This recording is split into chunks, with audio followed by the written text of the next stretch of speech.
नमस्कार। आज हम एक बहुत ही दिलचस्प सफर पर निकलने वाले हैं। ये सफर है भारत के भूगोल को समझने का और इसकी शुरुआत हम करेंगे इसके विशाल आकार से।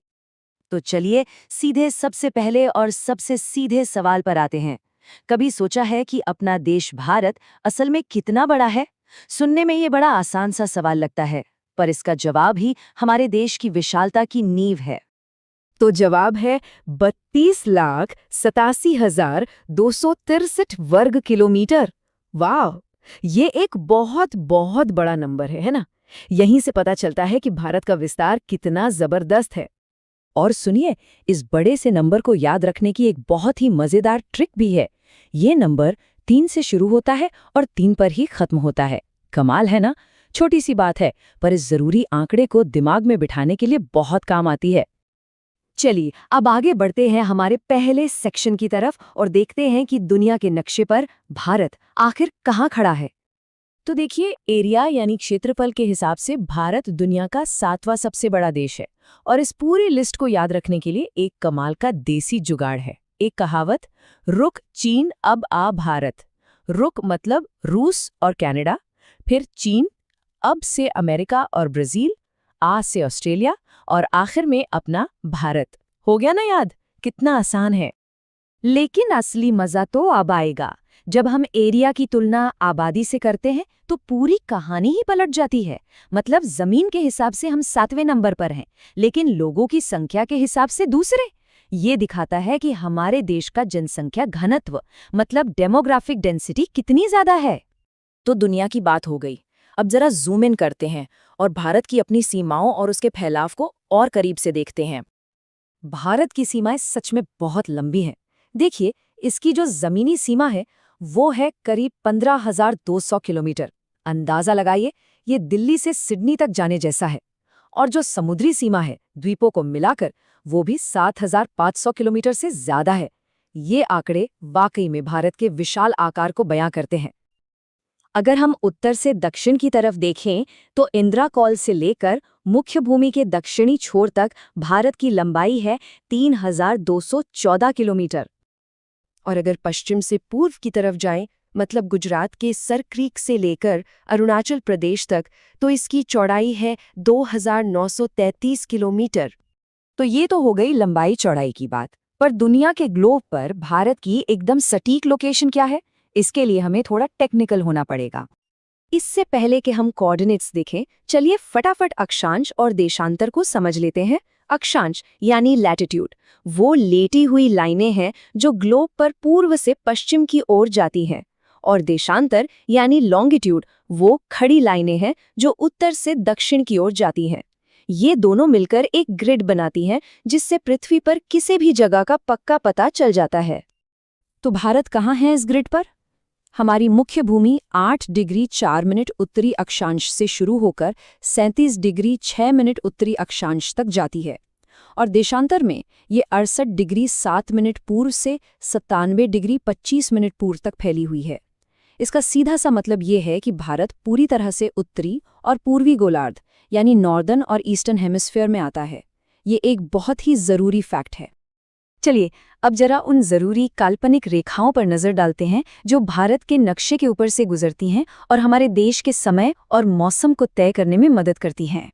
हम सब आईएसटी यानी भारतीय मानक समय की बात करते हैं। ये ग्रीनविच मीन टाइम यानी जीएमटी से ठीक 5.5 घंटे आगे है। और ये समय तय होता है 82.5 डिग्री पूर्वी देशांतर रेखा से, जो देश के लगभग बीच से गुजरती है। इसी वजह से पूरे भारत में एक ही समय चलता है। और ये जो जरूरी देशांतर रेखा है, जिसे हम इंडियन स्टैंडर्ड मेरिडियन भी कहते हैं, ये भारत के 5 राज्यों से होकर निकलती है।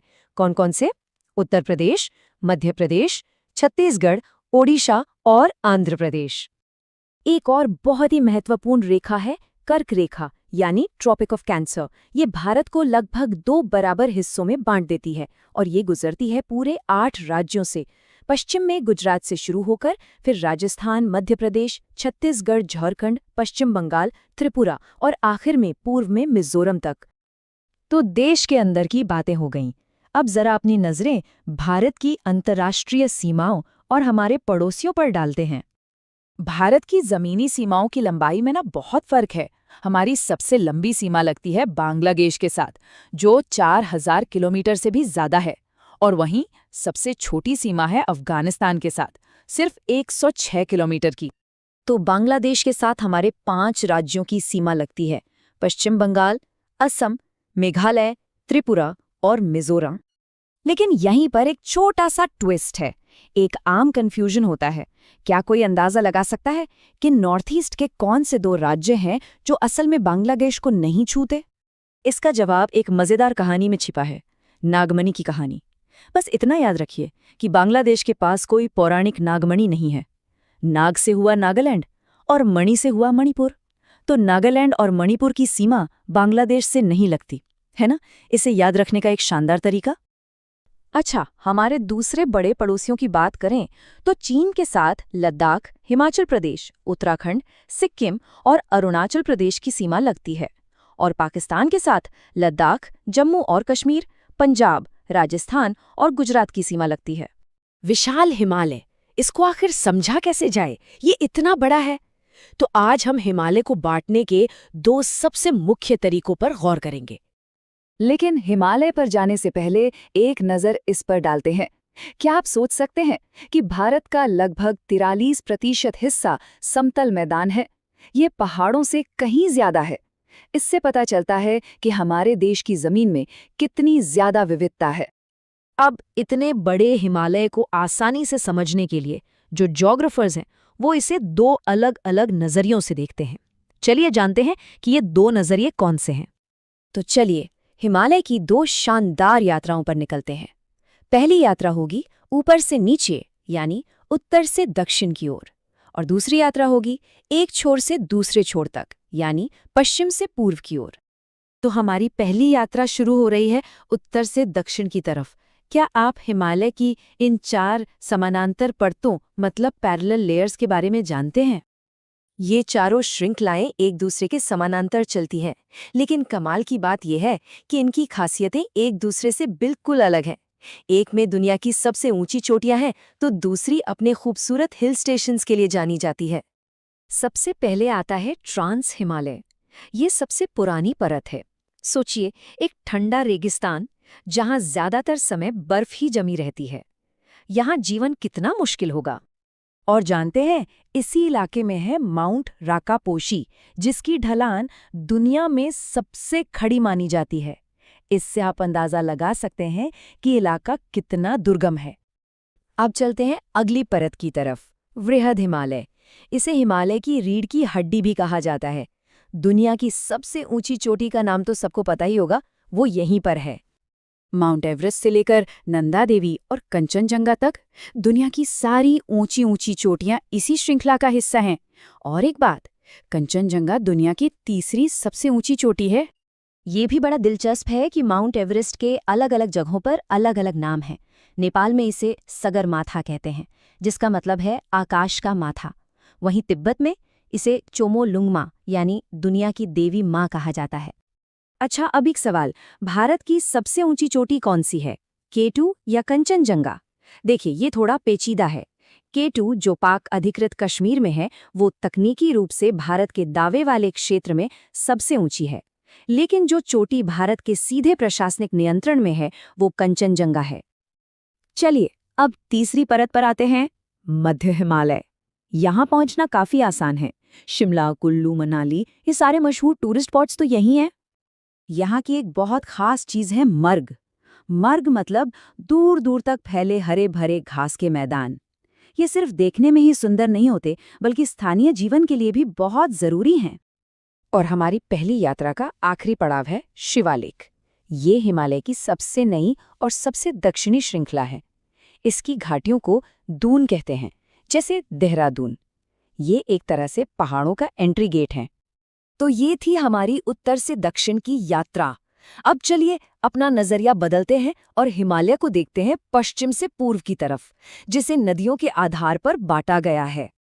तो अब हम एक नई रोमांचक यात्रा पर हैं, पश्चिम से पूर्व की ओर, और हम देखेंगे कि कैसे बड़ी बड़ी नदियां हिमालय को 4 अलग अलग हिस्सों में बांट देती हैं।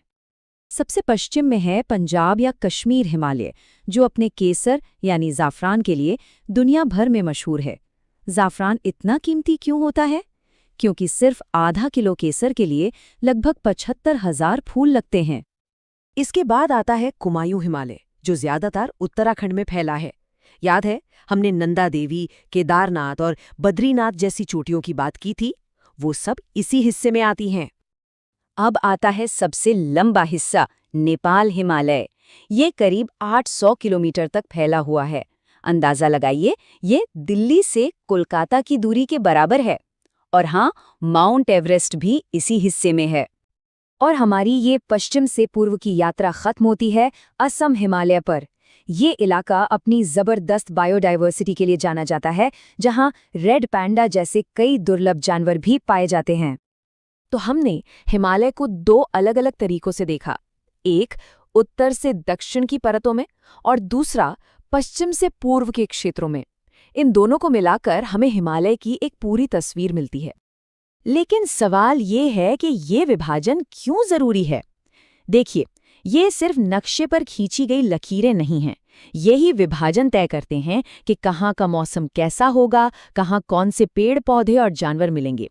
असल में ये पूरे दक्षिण एशिया के मानसून और संस्कृति पर असर डालते हैं। नमस्कार। भारत के पहाड़ ये सिर्फ जमीन के ऊंचे नीचे हिस्से नहीं हैं। ये हमारे देश के मौसम, नदियों और यहाँ तक कि हमारी संस्कृति को भी एक शेप देते हैं। तो चलिए स्टडी टू स्टडी के आज के इस सफर में भारत के इन विशाल पर्वत श्रृंखलाओं को थोड़ा करीब से जानते हैं। तो आज हम क्या क्या देखने वाले हैं?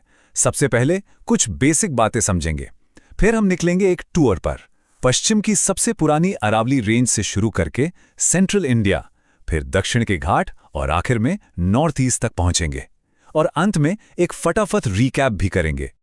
अच्छा, इस सफर पर निकलने से पहले एक छोटा सा काम कर लेते हैं। पर्वत, पठार और पहाड़, इनमें आखिर फर्क क्या है, इसको जल्दी से समझ लेते हैं ताकि आगे कोई कंफ्यूजन ना रहे। तो सबसे पहले पर्वत। सीधी सी बात है, जमीन का वो हिस्सा जो काफी ऊंचा हो, जिसका बेस मतलब आधार एकदम चौड़ा हो और ऊपर चोटी बिल्कुल नुकीली सी, एक पिरामिड जैसा समझ लीजिए। अब पठार क्या है? सोचिए, हमने उसी पर्वत को लिया और उसकी चोटी ऊपर से काट दी, एकदम फ्लैट, जैसे कोई टेबल। तो जमीन से तो ऊंचा, पर ऊपर से एकदम सपाट। बस यही है पठार। और आखिर में पहाड़। अरे ये तो बस पर्वत का छोटा रूप है, मतलब ऊंचाई कम, साइज में भी छोटा। इसे याद रखने का एक सबसे बढ़िया तरीका है कि पर्वत है बड़ा भाई और पहाड़ है छोटा भाई। सिंपल। तो बेसिक्स तो हो गए क्लियर। अब शुरू करते हैं अपना असली सफर और शुरुआत करेंगे भारत की सबसे पुरानी पर्वत श्रृंखला से। ये है अरावली रेंज। और ये सिर्फ एक रेंज नहीं है, ये तो मानो इतिहास ही है। इतनी पुरानी कि कहते हैं हिमालय तो इसके सामने बच्चा है। ये गुजरात से शुरू होके राजस्थान होते हुए हरियाणा तक जाती है और इसका लगभग 80% हिस्सा वो राजस्थान में पड़ता है। अच्छा, अरावली रेंज से जुड़ा एक फैक्ट जो सबको पता होना ही चाहिए, वो है इसकी सबसे ऊंची चोटी का नाम। ये है गुरु शिखर। ऊंचाई है इसकी 1722 मीटर।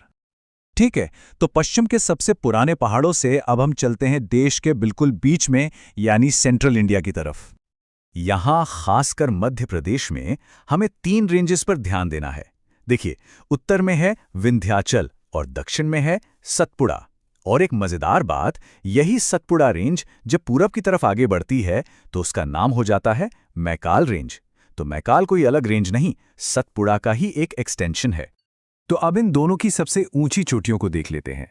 सतपुड़ा की हाईएस्ट पीक है धूपगढ़, जिसकी ऊंचाई है 1350 मीटर। वहीं मैकाल रेंज की सबसे ऊंची चोटी है अमरकंटक, 1036 मीटर पर।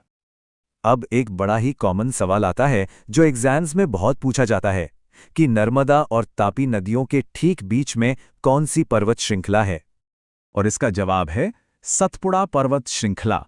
ये एक तरह से इन दोनों नदियों के बीच एक दीवार का काम करती है। चलिए, अब सेंट्रल इंडिया से निकलते हैं और चलते हैं दक्षिण की ओर, जहां भारत के 2 लंबे पहरेदार खड़े हैं, वेस्टर्न और ईस्टर्न घाट। इनके दूसरे नाम भी हैं जो जानना जरूरी है। वेस्टर्न घाट को सह्याद्री पर्वत भी कहते हैं और ईस्टर्न घाट को महेंद्रगिरी के नाम से भी जाना जाता है। अब सवाल ये है कि ये दोनों घाट वेस्टर्न और ईस्टर्न मिलते कहाँ हैं? तो इनका मीटिंग पॉइंट है नीलगिरी की पहाड़ियाँ, जिन्हें ब्लू माउंटेन्स भी कहते हैं। और हाँ, दक्षिण भारत की सबसे ऊंची चोटियों का ऑर्डर भी याद रखना है। नंबर 1 पर है अन्नाईमुडी, ये अन्नामलाई हिल्स में है, और सेकंड हाईएस्ट है डोडा बेट्टा, जो नीलगिरी हिल्स में है। तो दक्षिण के बाद अब हम अपने सफर के आखिरी हिस्से में पहुंच गए हैं। अब बात करेंगे नॉर्थ ईस्ट और हमारे आइलैंड्स की। आइलैंड्स की बात करें तो 2 नाम याद रखने हैं। अंडमान और निकोबार की सबसे ऊंची चोटी है सैडल पीक, और लक्षद्वीप की नार्चो। अब आते हैं नॉर्थ ईस्ट पर। यहाँ की पहाड़ियाँ अक्सर वहाँ की ट्राइब्स के नाम पर हैं, जैसे मेघालय में गारो, खासी और जैंतियाँ, अरुणाचल में डफला और मिशमी, और नागालैंड में नागा हिल्स, मिजोरम में मिजो हिल्स। ये नाम याद रखने में काफ़ी आसान है। हिमालय की ऊंची चोटियों से लेकर पश्चिमी घाट की हरी भरी पहाड़ियों तक भारत का भूगोल पर्वतीय दर्रों से भरा पड़ा है। ये सिर्फ रास्ते नहीं हैं, ये हमारे इतिहास, संस्कृति और व्यापार के गेटवे रहे हैं। तो चलिए आज इन्हीं शानदार रास्तों से होते हुए एक सफर पर निकलते हैं और इनके महत्व को समझते हैं। अच्छा, तो आज हम क्या-क्या जानने वाले हैं? सबसे पहले तो हम यही समझेंगे कि ये पर्वतीय दर्रा होता क्या है। फिर हम उत्तर के विशाल दर्रों को देखेंगे, उसके बाद मध्य और पूर्वोत्तर के रास्तों से गुजरेंगे, और आखिर में दक्षिण के महत्वपूर्ण दर्रों पर बात करेंगे।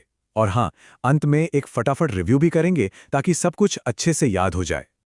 तो अपनी यात्रा शुरू करने से पहले एक बहुत ही बेसिक सवाल का जवाब ढूंढते हैं। जब हम पर्वतीय दर्रा कहते हैं तो इसका असल में मतलब क्या होता है? चलिए इसे बिल्कुल आसान भाषा में समझते हैं।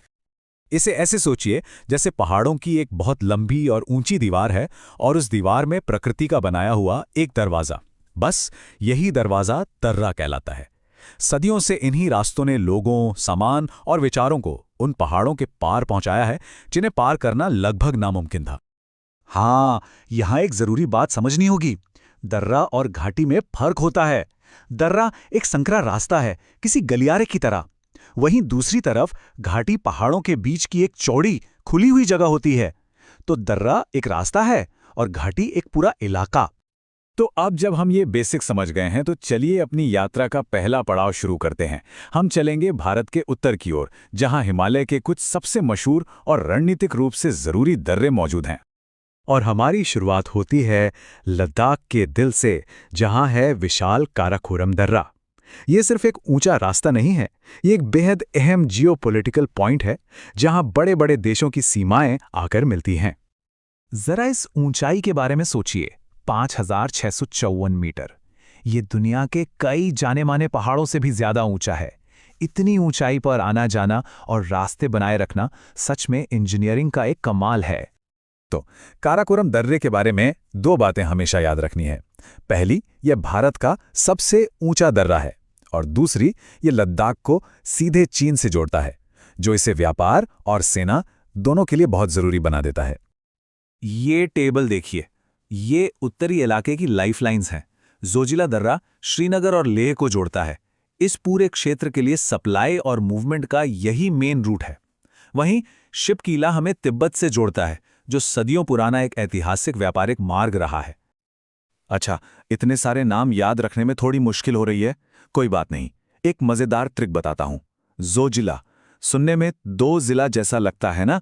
बस यही हमें याद दिलाएगा कि ये 2 महत्वपूर्ण जिलों या राजधानियों को जोड़ता है, श्रीनगर और लेह।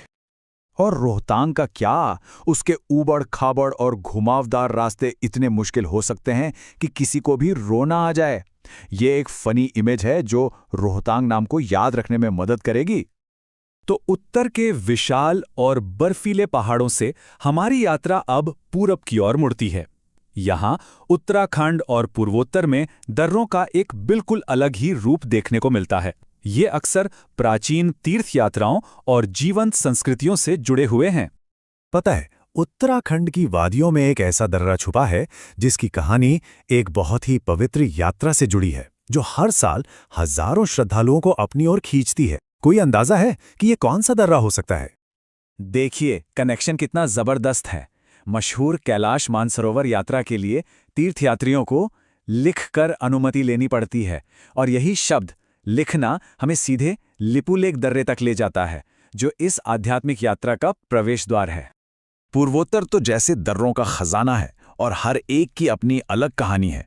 ये रास्ते भारत को म्यांमार और उससे आगे के देशों से जोड़ते हैं, जिस वजह से ये कल्चरल एक्सचेंज और व्यापार के लिए बहुत ज्यादा महत्वपूर्ण है। ये वाली ट्रिक तो और भी मजेदार है।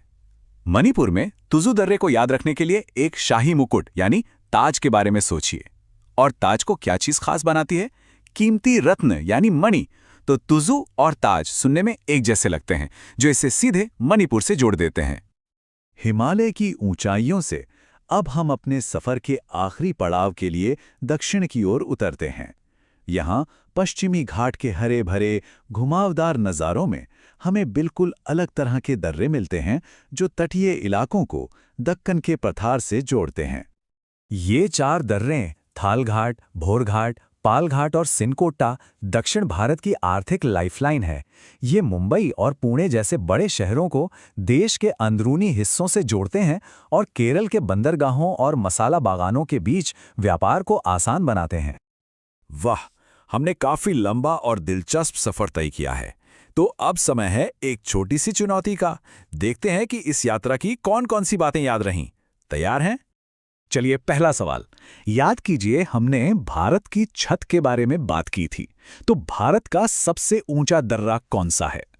बिल्कुल सही, लद्दाख में स्थित काराकोरम दर्रा, जो भारत को चीन से जोड़ता है, सबसे ऊंचा होने का खिताब रखता है। अच्छा, अब उस दर्रे के बारे में सोचिए जिसका गहरा आध्यात्मिक कनेक्शन है। कौन सा रास्ता कैलाश मानसरोवर की पवित्र यात्रा के लिए जाना जाता है? उत्तराखंड में लिपुलेख दर्रा एकदम सही जवाब। ये सिर्फ एक रास्ता नहीं, बल्कि अनगिनत तीर्थयात्रियों के लिए एक पवित्र आध्यात्मिक मार्ग है। तो काराकोरम की रणनीतिक ऊंचाइयों से लेके लिपुलेख के पवित्र रास्तों तक एक बात तो साफ है, ये दर्रे सिर्फ चट्टानों के बीच के रास्ते नहीं हैं। ये सच में हमारे देश की जीवन रेखाएं हैं, जो हमें हमारे इतिहास, हमारी संस्कृति और हमारे पड़ोसियों से जोड़ती हैं। तो चलिए आज निकलते हैं एक सफर पर और जानते हैं भारत की 2 सबसे बड़ी और महत्वपूर्ण नदियों के बारे में, सिंधु और ब्रह्मपुत्र। अच्छा, भारत के नदी सिस्टम को समझने के लिए सबसे पहले ये जानना जरूरी है कि इन्हें हम मोटे तौर पर 2 बड़े ग्रुप्स में बांट सकते हैं। आज हम बात करने वाले हैं हिमालय से निकलने वाली 3 बड़ी नदी प्रणालियों में से 2 की। ये वो नदियां हैं जो विशाल पहाड़ों से निकलती हैं और पूरे उत्तर भारत में जिंदगी देती हैं, जिनमें हमारी पवित्र गंगा भी शामिल है। तो हमारी पहली नदी है सिंधु। चलिए इसके शानदार सफर को थोड़ा करीब से देखते हैं, जो ऊंचे पठारों से शुरू होकर एक विशाल समुद्र में जाकर मिलता है। सोचिए जरा, सिंधु नदी 1 नहीं, 2 नहीं, बल्कि 3 देशों से होकर गुजरती है। इसका सफर तिब्बत की बर्फीली ऊंचाइयों से शुरू होता है, फिर ये भारत के लद्दाख से गुजरती है और आखिर में पूरे पाकिस्तान को पार करते हुए अरब सागर में मिल जाती है। आगे बढ़ने से पहले ये 2 शब्द समझ लेना बहुत जरूरी है, क्योंकि ये किसी भी नदी की कहानी की चाबी हैं। एक है उद्गम स्थल, मतलब जहां से नदी पैदा होती है, और दूसरा है मुहाना, जहां उसका सफर खत्म होता है। लेकिन सिंधु की कहानी सिर्फ भूगोल की नहीं है, इसमें जियोपॉलिटिक्स भी है। 1960 में हुई एक बहुत ही महत्वपूर्ण संधि है, जो भारत और पाकिस्तान के बीच सिंधु और उसकी सहायक नदियों के पानी का बंटवारा करती है। ये इस पूरे इलाके के लिए एक लाइफलाइन की तरह है। अच्छा, सिंधु इस लंबे सफर में अकेली नहीं है, उसे साथ मिलता है 5 और जबरदस्त सहायक नदियों का, जिन्हें एक साथ पंचनद के नाम से जाना जाता है, मतलब 5 नदियों की धरती। और इस नदी परिवार के दिल में है चिनाब, जो सिंधु की सबसे बड़ी और सबसे जरूरी सहायक नदी है। चिनाब के रोल को समझने का एक बहुत बढ़िया तरीका है। सोचिए, वो एक बड़ी बहन जैसी है। वो दूसरी सभी सहायक नदियों को अपने साथ लेती है, उन्हें रास्ता दिखाती है और फिर सबको एक साथ लेकर सिंधु से मिलवाने ले जाती है। और ये हैं इस परिवार के बाकी 4 सदस्य। हर नदी की अपनी एक अलग कहानी है, अपने जन्मस्थान से लेकर उन बड़े शहरों तक जिन्हें वो अपने किनारों पर सींचती हैं। चलिए अब सिंधु से थोड़ा पूरब की तरफ चलते हैं और मिलते हैं हमारी दूसरी महानदी ब्रह्मपुत्र से। ये एक ऐसी नदी है जो अपने रास्ते में कई बार अपनी पहचान बदलती है। सही में ऐसा लगता है जैसे इस नदी का आइडेंटिटी क्राइसिस चल रहा हो। जैसे जैसे ये बॉर्डर और इलाके पार करती है, इसका नाम भी बदलता जाता है। ये दिखाता है कि इसके किनारे कितनी अलग-अलग संस्कृतियां बसती हैं। ये नदी बहुत बहुत लंबी है, पर इसका एक बड़ा हिस्सा भारत की सीमाओं के बाहर ही बहता है। अब ब्रह्मपुत्र की भी बहुत सारी सहायक नदियां हैं और उनके नाम याद रखना थोड़ा मुश्किल हो सकता है, पर घबराने की बात नहीं है। खासकर बाईं ओर से जुड़ने वाली नदियों के लिए एक बहुत ही मजेदार ट्रिक है। जवाब बहुत आसान और यादगार है। बस अपने दिल की धड़कन के बारे में सोचिए। दिल धक। देखिए कितना आसान है। दे से दिबांग, ल से लोहित जिसे खूनी नदी भी कहते हैं, ध से धनसिरी और क से कपिली। और क्योंकि दिल भी शरीर के बाईं तरफ होता है, तो ये याद रखना और भी आसान हो जाता है कि ये सब बाईं ओर की सहायक नदियां हैं। है ना कमाल की ट्रिक? तो एक बात साफ है, ये नदियां सिर्फ पानी का बहाव नहीं है, ये तो जीवन रेखाएं हैं जो जमीन को एक नया रूप देती हैं और कमाल के भौगोलिक अजूबे बनाती हैं। मिसाल के तौर पर ब्रह्मपुत्र को ही लेते हैं। इसी नदी पर है माजुली, जो दुनिया का सबसे बड़ा रिवर आइलैंड है।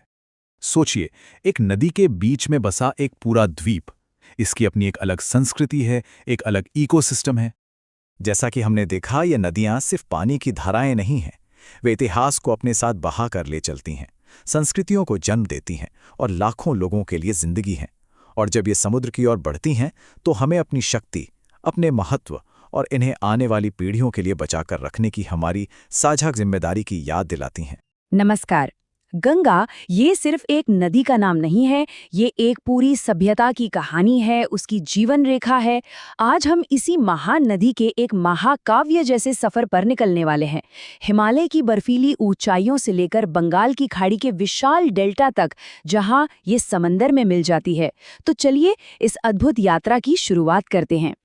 तो हमारी ये यात्रा 6 पड़ावों में पूरी होगी। सबसे पहले हम गंगा का एक छोटा सा परिचय लेंगे। फिर हम जानेंगे कि इसका दिव्य उद्गम कहाँ से होता है। इसके बाद मैदानों में इसके विशाल रूप को देखेंगे और जानेंगे कि कौन-कौन सी सहायक नदियां इससे मिलती हैं। फिर हम उस महान विभाजन को समझेंगे जहां ये 2 धाराओं में बट जाती है। और आखिर में देखेंगे कि ये कैसे दुनिया का सबसे बड़ा डेल्टा बनाती है। इससे पहले कि हम इस नदी के सफर की गहराइयों में उतरें, चलिए कुछ आंकड़ों पर नजर डालते हैं ताकि हमें ये अंदाजा हो सके कि गंगा कितनी विशाल और कितनी महत्वपूर्ण है। 2525 किलोमीटर, ये है गंगा की कुल लंबाई, जो इसे भारत की सबसे लंबी नदी बनाती है। ये सिर्फ एक पानी की धारा नहीं है, बल्कि भारत और बांग्लादेश, इन 2 देशों को सींचने वाली एक जीवनदायिनी धमनी है। देखिए, गंगा का महत्व सिर्फ इसकी लंबाई में नहीं है, ये उत्तराखंड से लेकर पश्चिम बंगाल तक 5 भारतीय राज्यों की जिंदगी है। और इसीलिए 2008 में इसे भारत की राष्ट्रीय नदी का दर्जा दिया गया। लेकिन सबसे हैरान करने वाली बात तो इसकी एक वैज्ञानिक खूबी है। इसमें एक खास वायरस, बैक्टीरियोफेज, पाया जाता है जो इसे प्राकृतिक रूप से साफ रखता है। और हाँ, इन्हीं गहराइयों में हमारा राष्ट्रीय जलीय जीव गंगा डॉल्फिन भी रहता है। गंगा की कहानी सिर्फ भूगोल की किताबों में नहीं मिलती, ये उतनी ही गहरी पौराणिक कथाओं में भी है। तो चलिए अब हम इसकी दिव्य उत्पत्ति के रहस्य को जानने की कोशिश करते हैं। तो सबसे बड़ा सवाल यही है कि गंगा का असली जन्म होता कहाँ है? और इसका जवाब शायद वो नहीं है जो ज्यादातर लोग सोचते हैं, क्योंकि सच तो ये है कि इसका उद्गम कोई एक जगह, कोई एक बिंदु नहीं है। दरअसल गंगा का निर्माण 2 प्रमुख धाराओं के मिलने से होता है। एक तरफ है भागीरथी, जो गंगोत्री ग्लेशियर से निकलती है और जिसे अक्सर पारंपरिक स्रोत माना जाता है। और दूसरी तरफ है अलकनंदा, जो सतोपथ ग्लेशियर से निकलती है और पानी की मात्रा के हिसाब से ये मुख्य धारा है। जब ये दोनों मिलती हैं, तब जाकर जन्म होता है गंगा का।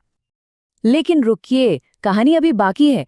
भागीरथी से मिलने से पहले अलकनंदा की अपनी एक अलग यात्रा है। वो 4 और पवित्र संगम बनाती है। विष्णुप्रयाग में वो धौली गंगा से मिलती है, नंदप्रयाग में नंदाकिनी से, कर्णप्रयाग में पिंडर से और रुद्रप्रयाग में मंदाकिनी से। इन सब से मिलने के बाद वो पहुंचती है देवप्रयाग, और यही वो जगह है जहां अलकनंदा और भागीरथी का महासंगम होता है। और इसी संगम के बाद से ये नदी गंगा कहलाती है। पहाड़ों के अपने चंचल बचपन को पीछे छोड़कर अब गंगा भारत के विशाल मैदानों में प्रवेश करती है। यहाँ इसकी रफ्तार धीमी पड़ जाती है और इसका रूप पूरी तरह बदल जाता है। और वो जगह है हरिद्वार। हरिद्वार ही वो दरवाज़ा है जहाँ गंगा पहाड़ों की तेज धाराओं को छोड़कर मैदानों की एक शांत विशाल नदी बन जाती है। ये सिर्फ एक भौगोलिक बदलाव नहीं है, ये नदी के स्वभाव का एक पूरा परिवर्तन है। उत्तर प्रदेश में आते ही गंगा का परिवार और बढ़ने लगता है। कन्नौज में रामगंगा इससे आ मिलती है। फिर आता है प्रयागराज का महासंगम, जहाँ इसकी सबसे लंबी सहायक नदी यमुना इसमें समा जाती है। और एक बहुत ही अनोखी नदी है गोमती, जो किसी पहाड़ से नहीं बल्कि पीलीभीत के एक मैदान से निकलकर गाजीपुर में गंगा से मिलती है। अब देखिए, यमुना खुद एक बहुत शक्तिशाली नदी है और उसकी अपनी महत्वपूर्ण सहायक नदियां हैं। इन्हें याद रखने का एक बड़ा आसान तरीका है KBC, यानी केन, बेतवा और चंबल। ये नदियां मध्य भारत से निकलकर यमुना में मिलती हैं और फिर यमुना के साथ इनका पानी भी गंगा तक पहुंचता है। जैसे जैसे गंगा पूर्व की ओर बहती है, इसका आकार और भी विशाल हो जाता है। अब इसमें उत्तर में नेपाल के हिमालय से और दक्षिण में मध्य भारत के पठार से आने वाली ताकतवर नदियां आकर मिलने लगती हैं। यहाँ हमें दो अलग अलग स्रोत साफ दिखते हैं। उत्तर में नेपाल से घाघरा, गंडक और कोसी जैसी नदियां अपने साथ भारी मात्रा में पानी और गाद लेकर आती हैं। वहीं दूसरी तरफ दक्षिण में पठार की अमरकंटक पहाड़ियों से सोन नदी निकलती है और उत्तर की ओर बहकर सीधे पटना के पास गंगा में मिल जाती है। अच्छा, इससे पहले कि हम आगे बढ़ें, एक शब्द को समझना जरूरी है, शोक की नदी।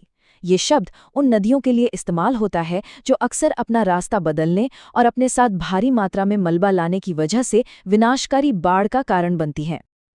और ये नाम एकदम फिट बैठता है कोसी नदी पर। अपना रास्ता बार बार बदलने की आदत की वजह से ये बिहार में हर साल भयानक बाढ़ लाती है और इसीलिए इसे बिहार का शोक भी कहा जाता है। भारत में अपनी यात्रा के आखिरी पड़ाव पर पहुंचकर गंगा एक महान विभाजन से गुजरती है। यहाँ एक नदी दो धाराओं में बंटकर अपने अंतिम सफर पर निकलती है। लेकिन इस बंटवारे से ठीक पहले गंगा अपनी आखिरी भारतीय सहायक नदी से मिलती है। इसका नाम है महानंदा, जो दार्जिलिंग की पहाड़ियों से निकलती है और इसका मिलना ही नदी के अंतिम चरण की शुरुआत का संकेत है। ये महत्वपूर्ण विभाजन होता है पश्चिम बंगाल के फरक्का बैराज पर। यहाँ पहुंचकर गंगा दो धाराओं में बंट जाती है। एक शाखा हुगली के नाम से दक्षिण की ओर पश्चिम बंगाल से होकर बहती है, जबकि जो मुख्य धारा है वो पद्मा नाम से बांग्लादेश में चली जाती है। तो इस तरह एक गंगा दो अलग अलग पहचान के साथ आगे बढ़ती है। और जैसे ही ये नदियां सरहद पार करती हैं, इनके नाम भी बदल जाते हैं। जो भारत की गंगा है वो बांग्लादेश में पद्मा बन जाती है। विशाल ब्रह्मपुत्र को वहां जमुना कहते हैं। और जब ये दोनों महानदियां आपस में मिलती हैं तो इनकी मिली जुली धारा मेघना कहलाती है। और अब आता है इस नदी का अंतिम पड़ाव, इसका सबसे भव्य काम। ये अपनी पूरी यात्रा के दौरान लाए गए मलबे से एक विशाल उपजाऊ जमीन तैयार करती है। तो ये डेल्टा आखिर होता क्या है, इसे ऐसे समझिए। जब एक नदी पहाड़ों से निकलती है तो वो जुआ और तेज होती है, अपने साथ बहुत सारा मलबा, मिट्टी, पत्थर सब बहाकर ले चलती है। लेकिन जब वो समंदर के पास पहुंचती है तो वो बूढ़ी और धीमी हो जाती है और अपना सारा बोझ वहीं जमा कर देती है। बस यही जमा हुआ मलबा डेल्टा कहलाता है। और इसी प्रक्रिया का नतीजा है सुंदरबन डेल्टा। ये गंगा, ब्रह्मपुत्र और मेघना नदियों द्वारा बनाया गया दुनिया का सबसे बड़ा डेल्टा है, जो हमारे पर्यावरण के लिए बेहद जरूरी है। तो हमने देखा कि गंगा सिर्फ एक नदी नहीं, ये लगभग 50 करोड़ लोगों की जीवन रेखा है। इसका सफर जितना भव्य है उतना ही ये हमारे लिए महत्वपूर्ण भी है। तो चलिए भारत की नदियों की हमारी यात्रा अब दक्षिण की ओर मोड़ लेते हैं। आज हम जानेंगे प्रायद्वीपीय नदियों की कहानी, वो जीवन रेखाएं जो मध्य और दक्षिण भारत के पूरे लैंडस्केप को एक पहचान देती हैं। अच्छा, एक सवाल जो अक्सर हमारे मन में आता है कि उत्तर भारत की नदियों में जैसे गंगा या यमुना में साल भर पानी क्यों रहता है, जबकि दक्षिण की कई नदियां गर्मियों में लगभग सूख सी जाती हैं। इस बड़े ही दिलचस्प सवाल का जवाब भारत के भूगोल में ही छिपा है। तो देखिए, सारा खेल पानी के सोर्स का है। हिमालय से निकलने वाली नदियों को ग्लेशियर के पिघलने से भी पानी मिलता है और बारिश से भी। मतलब पानी का सोर्स डबल है, इसीलिए वो 12 मासी हैं, साल भर बहती हैं। वहीं प्रायद्वीपीय नदियां लगभग पूरी तरह से मॉनसून की बारिश पर निर्भर हैं। तो जाहिर है मॉनसून में ये उफान पर होती हैं, पर गर्मियों में इनका पानी कम हो सकता है। आगे बढ़ने से पहले चलिए एक बहुत ही जरूरी शब्द समझ लेते हैं, प्रायद्वीप। भारत का नक्शा याद कीजिए, दक्षिण का हिस्सा 3 तरफ से समुद्र से घिरा है ना? और एक तरफ मुख्य भूमि से जुड़ा है। बस जमीन के इसी हिस्से को प्रायद्वीपीय भारत कहते हैं। और फिर है खाड़ी। ये समझिए प्रायद्वीप का ठीक उल्टा है। ये समुद्र का वो हिस्सा है जो 3 तरफ से जमीन से घिरा होता है, जैसे बंगाल की खाड़ी या खंबात की खाड़ी, जहां हमारी कई नदियां जाकर अपना सफर पूरा करती हैं। तो तैयार हैं? चलिए अपनी यात्रा शुरू करते हैं उन नदियों से जो पूर्व की ओर बहती हैं और विशाल बंगाल की खाड़ी में जाकर मिल जाती हैं। हमारी यात्रा का पहला पड़ाव है छोटा नागपुर का पठार। यहां से दामोदर और सुवर्ण रेखा नदियां निकलती हैं। दोनों का ही सोर्स झारखंड में है। लेकिन यहां एक दिलचस्प अपवाद है, वैतरणी नदी का। ये भी इसी समूह का हिस्सा है, पर यह झारखंड से नहीं बल्कि ओडिशा के क्योंझर पठार से निकलती है। ये एक छोटा सा फैक्ट है, लेकिन एग्जाम्स में अक्सर यहीं फंसाते हैं। अब ब्राह्मणी नदी की कहानी तो और भी अनोखी है। देखिए, ये एक नदी के रूप में शुरू ही नहीं होती। झारखंड से 2 अलग-अलग धाराएं आती हैं, शंख और कोयल। ये दोनों जब उड़ीसा के राउरकेला में मिलती हैं, तब जाकर ये ब्राह्मणी नदी बनती हैं। इसके बाद आती है महानदी, जिसका उद्गम छत्तीसगढ़ के सिहावा पहाड़ियों से होता है। ये उड़ीसा से बहते हुए कटक शहर के पास एक बहुत बड़ा डेल्टा बनाती है। और हाँ, इसकी 2 जरूरी सहायक नदियां याद रखिएगा, तेल और जोंक। अब हम पहुंचते हैं दक्षिण भारत की सबसे महत्वपूर्ण नदियों में से एक गोदावरी पर। इसे यूं ही नहीं, इसके आकार और महत्व के कारण दक्षिण की गंगा कहा जाता है। चलिए जरा इसके आंकड़ों पर एक नजर डालते हैं। लंबाई है 1465 किलोमीटर, मतलब ये प्रायद्वीपीय भारत की सबसे लंबी नदी है। ये महाराष्ट्र में नासिक के पास त्र्यंबकेश्वर से निकलती है, जहां भगवान शिव का एक मशहूर ज्योतिर्लिंग भी है, और फिर अपना लंबा सफर तय करके आंध्र प्रदेश में बंगाल की खाड़ी में मिल जाती है। अब इसकी सहायक नदियां काफी दिलचस्प हैं। देखिए, उत्तर की ओर से इसमें पूर्णा, इंद्रावती और सबरी मिलती हैं। एक और नदी है प्राणहिता, जो खुद 3 नदियों पेनगंगा, वर्धा और वेनगंगा के संगम से बनती है। लेकिन सबसे खास है मंजरा नदी। ये दक्षिण से आकर मिलने वाली इसकी अकेली प्रमुख सहायक नदी है। गोदावरी के बाद दक्कन की दूसरी सबसे बड़ी और इम्पॉर्टेंट नदी है कृष्णा नदी। कृष्णा नदी महाराष्ट्र के महाबलेश्वर से निकलती है और इसे महाराष्ट्र की जीवनधारा भी कहते हैं। इसकी कई सहायक नदियां हैं, लेकिन मूसी नदी का नाम खास तौर पे याद रखना जरूरी है, क्योंकि हैदराबाद जैसा बड़ा शहर इसी के तट पर बसा हुआ है। हमारी पूर्वी तक की यात्रा कावेरी पर खत्म होती है, और ये नदी ये प्रायद्वीप की बाकी नदियों से बिल्कुल अलग है। ये एक सदाबहार मतलब एवरग्रीन नदी है। अब सवाल है, ऐसा क्यों? क्योंकि इसे दक्षिण पश्चिम मानसून से भी पानी मिलता है और लौटते हुए उत्तर पूर्व मानसून से भी। यानी इस नदी के बेसिन में साल भर पानी रहता है, जो इसे इस इलाके के लिए बेहद बेहद महत्वपूर्ण बना देता है। तो अब तक हम पूर्व की ओर जा रहे थे, है ना? चलिए अब अपनी दिशा बदलते हैं और उन नदियों की खोज करते हैं जो पश्चिम की ओर बहती हैं और अरब सागर में जाकर मिलती हैं। पश्चिम की हमारी यात्रा एक बहुत ही अनोखी कह सकते हैं एक रहस्यमयी नदी लूनी से शुरू होती है। ये राजस्थान की अरावली पहाड़ियों से निकलती तो है, लेकिन कभी समुद्र तक पहुंच ही नहीं पाती। ये गुजरात के कच्छ के रण में ही विलुप्त हो जाती है, मतलब जमीन में ही समा जाती है। अब खंभात की खाड़ी में गिरने वाली 4 बड़ी नदियों को याद रखने का एक बहुत ही आसान और मजेदार तरीका है। बस एक शब्द याद रखिए, सामंता। सा से साबरमती, मां से माही, न से नर्मदा और ता से ताप्ती। है ना कमाल की ट्रिक?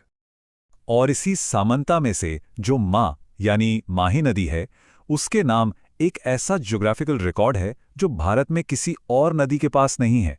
यह कर्क रेखा यानी ट्रॉपिक ऑफ कैंसर को पार करती है। एक बार नहीं बल्कि 2 बार। कमाल है ना? इससे पहले कि हम नर्मदा और ताप्ती पर पहुंचें, एक छोटा सा कंसेप्ट समझ लेते हैं। डेल्टा और ज्वारन नदमुख, जिसे एस्चुरी कहते हैं, इसमें क्या फर्क होता है? देखिए, जब कोई नदी समुद्र में मिलने से पहले धीमी होकर फैल जाती है और अपने साथ लाई मिट्टी जमा कर देती है तो डेल्टा बनता है। लेकिन जब नदी तेजी से बहती हुई सीधे समुद्र में मिल जाती है तो उसे ज्वारन नदमुख कहते हैं। तो अब आती है नर्मदा और ताप्ती, जिन्हें अक्सर जुड़वा नदियां भी कहा जाता है। क्यों? क्योंकि इनमें कई समानताएं हैं। दोनों मध्य प्रदेश से निकलती हैं, दोनों पश्चिम की ओर बहती हैं और दोनों डेल्टा की बजाय ज्वार नदमुख बनाती हैं। और सबसे खास बात, ये दोनों भ्रंश घाटियों यानी रिफ्ट वैलीज से होकर बहती हैं। ये क्या होता है? ये जमीन में आई दरारों से बने लंबे गहरे रास्ते होते हैं। नर्मदा नदी ऐसी ही एक घाटी में विंध्य और सतपुड़ा पहाड़ों के बीच से गुजरती है और इसीलिए इसे मध्य प्रदेश की जीवनधारा का दर्जा भी मिला है। तो चलिए, अब तक हमने जो कुछ भी जाना समझा है उसे कुछ की पॉइंट्स के साथ फटाफट रिवाइज कर लेते हैं। यह स्लाइड हमारी पूरी यात्रा का सार है। तो सबसे लंबी प्रायद्वीपीय नदी गोदावरी, वो नदी जो समुद्र तक नहीं पहुंचती, लूनी। कर्क रेखा को 2 बार काटने वाली माही। दक्षिण की सदाबहार नदी कावेरी, 2 नदियों के संगम से बनी ब्राह्मणी। और मध्य प्रदेश की जीवन रेखा, बिल्कुल सही, नर्मदा। नमस्ते। चलिए एक सवाल से शुरू करते हैं। कभी सोचा है कि कुछ झीलें खारी क्यों होती हैं और कुछ मीठी? या फिर एक बहती हुई नदी कैसे एक शांत ठहरी हुई झील बना सकती है? आज हम भारत की इन्हीं शानदार झीलों की दुनिया में उतरेंगे और ऐसे ही कई दिलचस्प सवालों के जवाब ढूंढेंगे। तो आज के हमारे सफर में क्या क्या है? हम बिल्कुल बेसिक से शुरू करेंगे कि भाई झील कहते किसे हैं। फिर देखेंगे कि ये कितने अलग अलग तरीकों से बनती हैं। पूरे भारत का एक वर्चुअल टूर करेंगे, कुछ रिकॉर्ड ब्रेकिंग झीलों से मिलेंगे और आखिर में समझेंगे कि ये हमारे लिए इतनी जरूरी क्यों हैं। ठीक है, तो चलिए शुरू करते हैं। सबसे पहला और सबसे जरूरी सवाल, जब हम झील कहते हैं तो इसका मतलब क्या होता है? तो देखिए, एक झील की ना 2 खास बातें होती हैं। पहली, ये चारों तरफ से जमीन से घिरी होती है और दूसरी, इसका पानी ठहरा हुआ होता है। मतलब इसमें नदी की तरह कोई बहाव या करंट नहीं होता, बस एक शांत स्थिर पानी का बड़ा सा एरिया। तो अब ये तो पता चल गया कि झील क्या है, पर सवाल ये है कि ये बनती कैसे हैं। और ये जानना सच में बड़ा मजेदार है, क्योंकि हर झील की अपनी एक अलग कहानी होती है। वैसे तो झीलें कई तरह की होती हैं, पर मोटा मोटा देखें तो ये कुछ मुख्य प्रकार हैं। मीठे पानी की झीलें, जिनका पानी हम पी सकते हैं। खारे पानी की झीलें, जो समुद्र की तरह नमकीन होती हैं। हिमनद झीलें, जो ऊंचे पहाड़ों पर ग्लेशियर के पिघलने से बनती हैं। कृत्रिम यानी आर्टिफिशियल झीलें, जिन्हें इंसानों ने बनाया है। और क्रेटर झीलें, जो लाखों साल पहले किसी ज्वालामुखी के मुंह में बनी थीं। ये एक दिलचस्प सवाल है ना? नदियां तो हमेशा बहती रहती है, तो फिर वो एक ठहरी हुई झील कैसे बना सकती है? इसका जवाब छिपा है ऑक्सबो या गोखुर झीलों के बनने की प्रक्रिया में। देखिए, ये होता कैसे है। नदियां अक्सर सांप की तरह लहराती हुई बहती हैं। समय के साथ क्या होता है कि नदी एक शॉर्टकट ले लेती है और सीधा बहने लगती है। इससे उसका जो पुराना घुमावदार रास्ता था, वो मुख्य नदी से कट जाता है। बस इसी ठहरे हुए सी शेप वाले हिस्से को हम गोखुर झील कहते हैं। जी हाँ, सिर्फ नदियां ही नहीं, समुद्र भी झीलें बना सकता है, खासकर अपने किनारों पर, और इन्हें हम लगून कहते हैं। ये पूरा खेल लहरों का है। लहरें लगातार किनारे पर रेत और मिट्टी जमा करती रहती हैं, जिससे धीरे धीरे रेत की एक दीवार जैसी बन जाती है। ये दीवार समुद्र के पानी के एक हिस्से को मेन समुद्र से अलग कर देती है और बस बन गई एक लगून झील। चलिए, अब थियोरी बहुत हो गई। अब निकलते हैं भारत के एक रोमांचक दौरे पर। हम अलग अलग राज्यों में जाएंगे और वहां की झीलों को याद रखने के लिए कुछ बहुत ही आसान और मजेदार ट्रिक्स सीखेंगे। हमारी पहली मंजिल है जन्नत जैसा जम्मू एंड कश्मीर, जो अपनी खूबसूरत झीलों के लिए मशहूर है। यहाँ वुलर और डल जैसी फेमस झीलें तो हैं ही, पर साथ ही अनंतनाग, बेरीनाग, शेषनाग और नागिन झीलें भी हैं। क्या इन नामों में कुछ कॉमन दिख रहा है?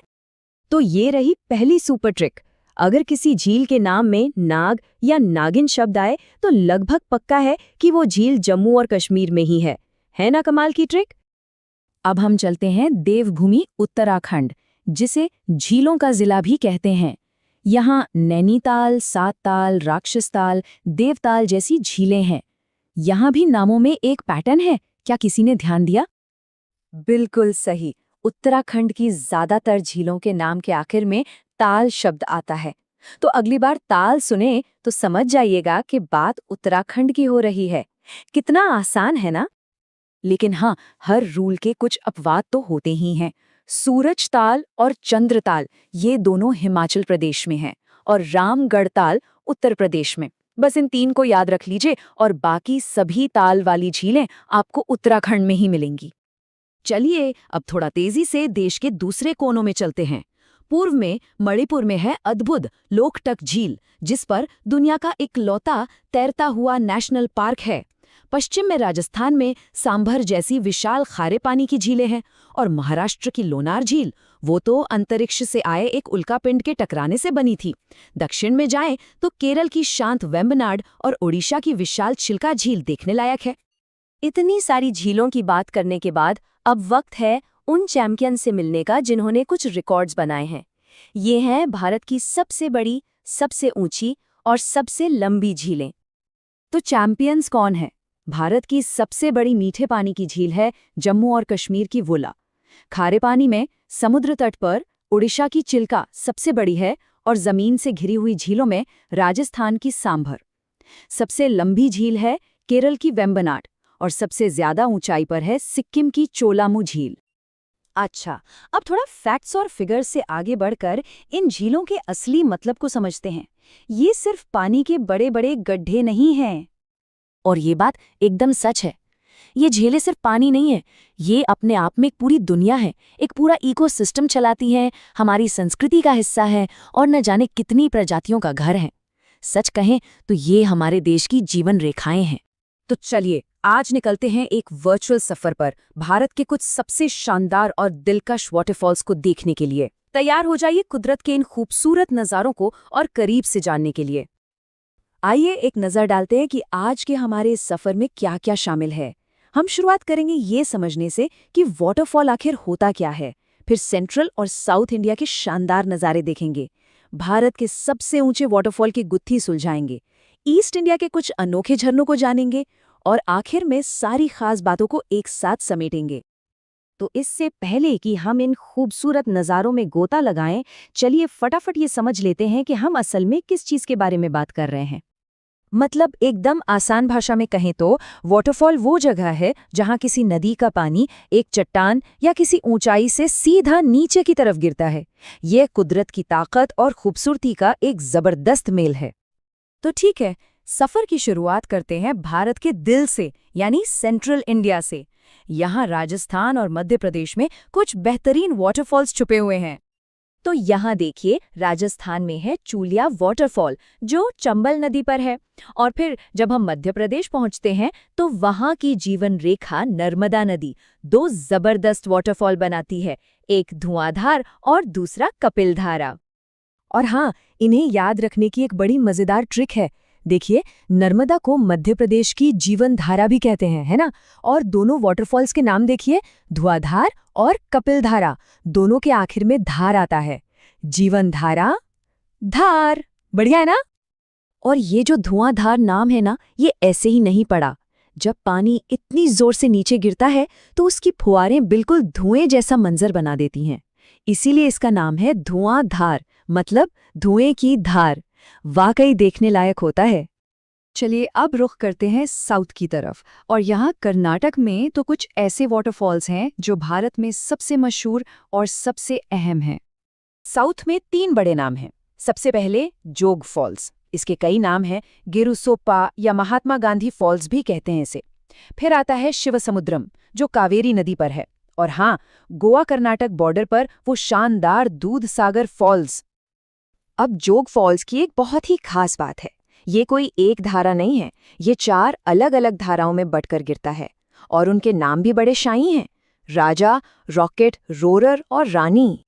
और शिवसमुद्रम सिर्फ खूबसूरत ही नहीं है, ये ऐतिहासिक भी है। सोचिए, साल 1902 में पूरे एशिया का पहला हाइड्रो इलेक्ट्रिक पावर प्लांट यहीं लगाया गया था। तो ये सिर्फ एक झरना नहीं, इतिहास का एक पन्ना है। और दूध सागर, अरे इसका नाम ही सब कुछ बता देता है।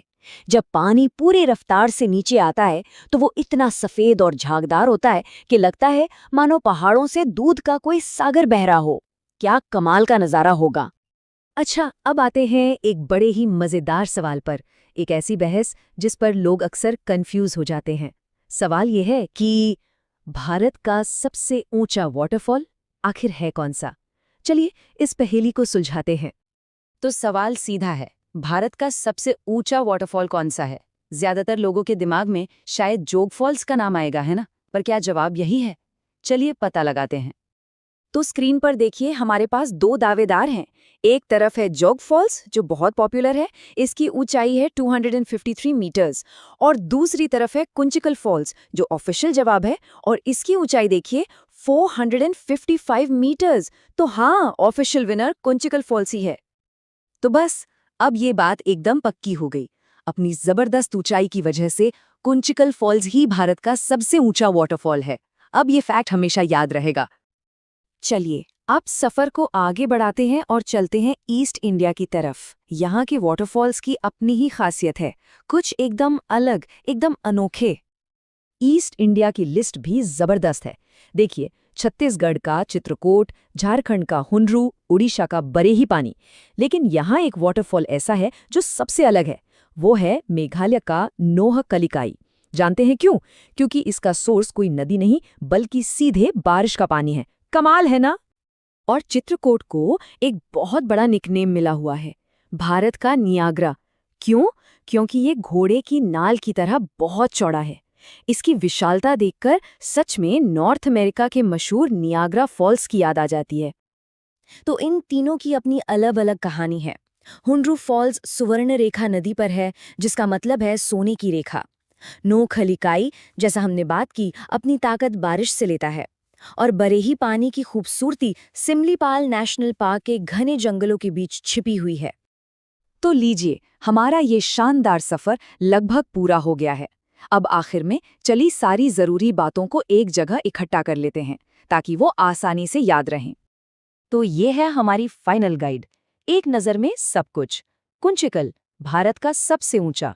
जोग फॉल्स, सबसे फेमस अपनी 4 धाराओं के साथ। शिव समुद्रम, ऐतिहासिक, पहले पावर प्लांट वाला। चित्रकूट, जिसे कहते हैं भारत का नायाग्रा। और दूध सागर, जो दिखता है दूध के सागर जैसा। बस ये 5 नाम और इनकी खासियतें याद रखिए। नमस्कार। जब हम भारत की कृषि शक्ति की बात करते हैं तो मॉनसून का ख्याल तो आता ही है, पर एक और चीज है जो उतनी ही जरूरी है। वो है हमारे पैरों के नीचे की जमीन, हमारी मिट्टी। आज हम भारत की अलग अलग मिट्टियों की इसी छिपी हुई दुनिया को समझने की कोशिश करेंगे, वो बुनियाद जिस पर हमारी खाद्य सुरक्षा टिकी हुई है। तो सबसे पहले ये मिट्टी आखिर है क्या? देखिए, ये सिर्फ धूल नहीं है, ये पृथ्वी की सतह पर एक जीती जागती दानेदार परत है। ये लाखों सालों में बनती है, जब चट्टानें टूटती हैं और उनमें ह्यूमस मिलता है।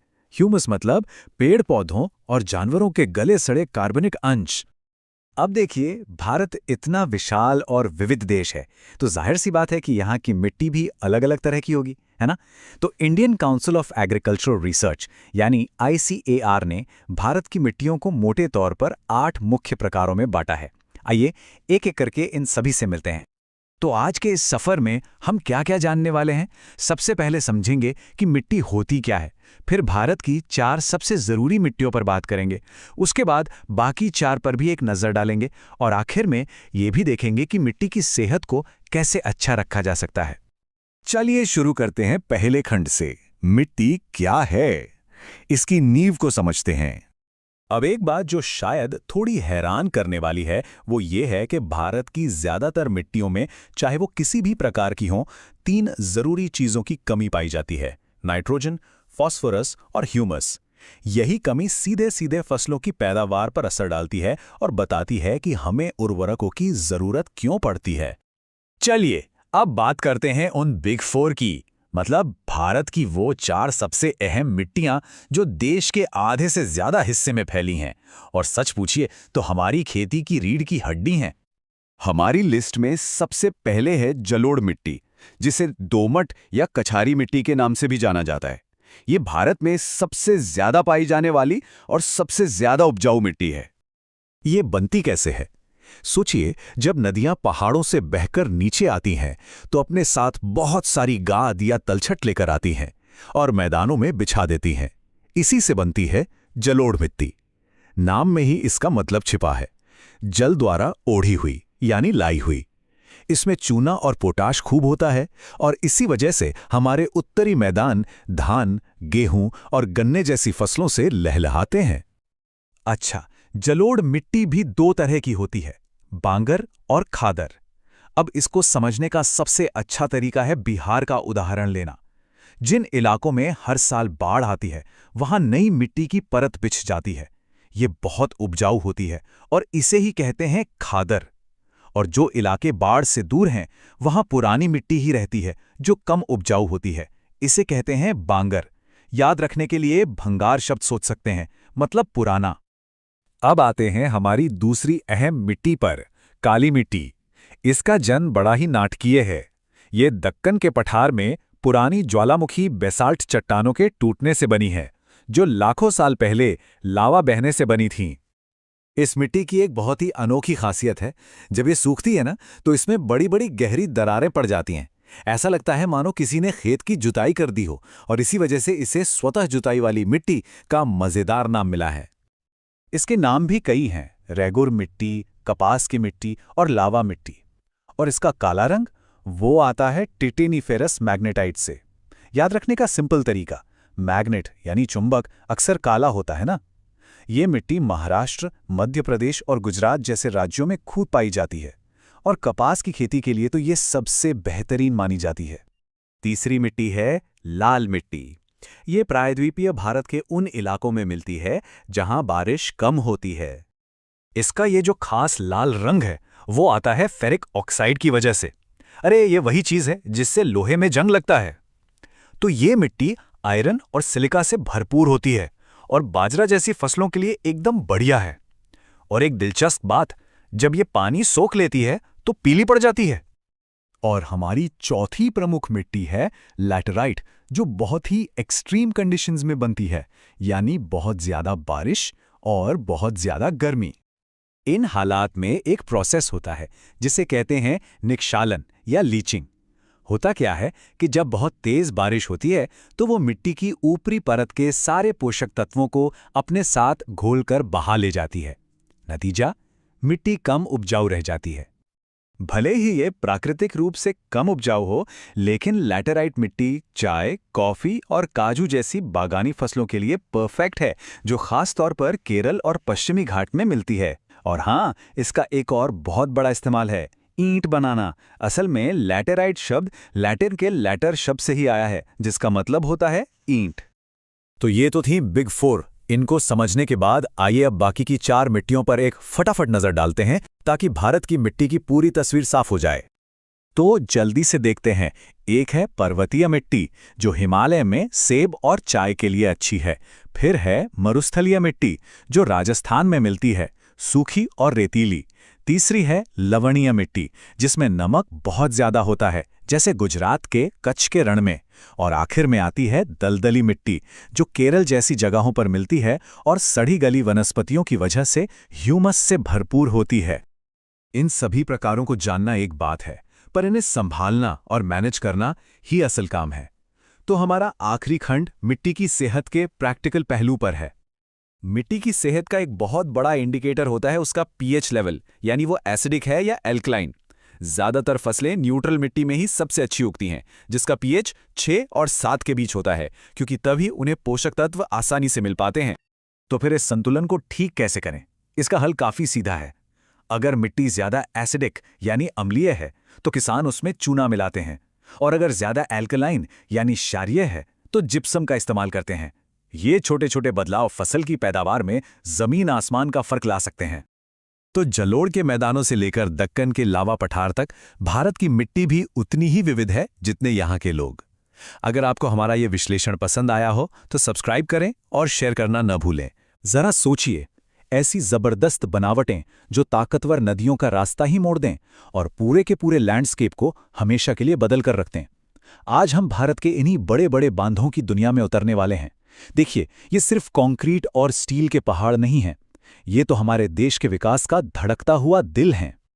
तो सवाल ये उठता है कि कोई भी देश अपनी इतनी बड़ी बड़ी शक्तिशाली नदियों को काबू में कैसे करता है? इसका जवाब देखिए कोई जादू टोना नहीं है, बल्कि ये छिपा है इंजीनियरिंग के उन चमत्कारों में जिन्हें हम कहते हैं डैम्स या बांध। अच्छा, बिल्कुल आसान भाषा में समझे तो बांध क्या है? बस एक बहुत मजबूत दीवार जो नदी के बहाव को रोक देती है। लेकिन इसका काम सिर्फ पानी रोकना नहीं है, ये असल में उस पानी को एक कीमती रिसोर्स में बदल देता है जिसके इतने सारे जरूरी इस्तेमाल हैं कि आप सोच भी नहीं सकते। पर देखिए, बांध बनाना सिर्फ एक कंक्रीट की दीवार खड़ी कर देना नहीं होता। इन बड़े बड़े स्ट्रक्चर्स के पीछे कुछ बहुत जरूरी मकसद होते हैं जो असल में पूरे देश की तरक्की को रफ्तार देते हैं। ये बांधना असल में मल्टीटास्कर होते हैं, एक साथ कई काम करते हैं। सोचिए, हमारी खेती जो हमारी इकोनॉमी की रीढ़ है, उसके लिए सिंचाई का पानी यहीं से आता है। हमारे शहरों में पीने का पानी भी यहीं पहुंचाते हैं। और तो और ये क्लीन एनर्जी मतलब हाइड्रो इलेक्ट्रिसिटी बनाते हैं। और हाँ, सबसे जरूरी, हमें भयानक बाढ़ से भी बचाते हैं।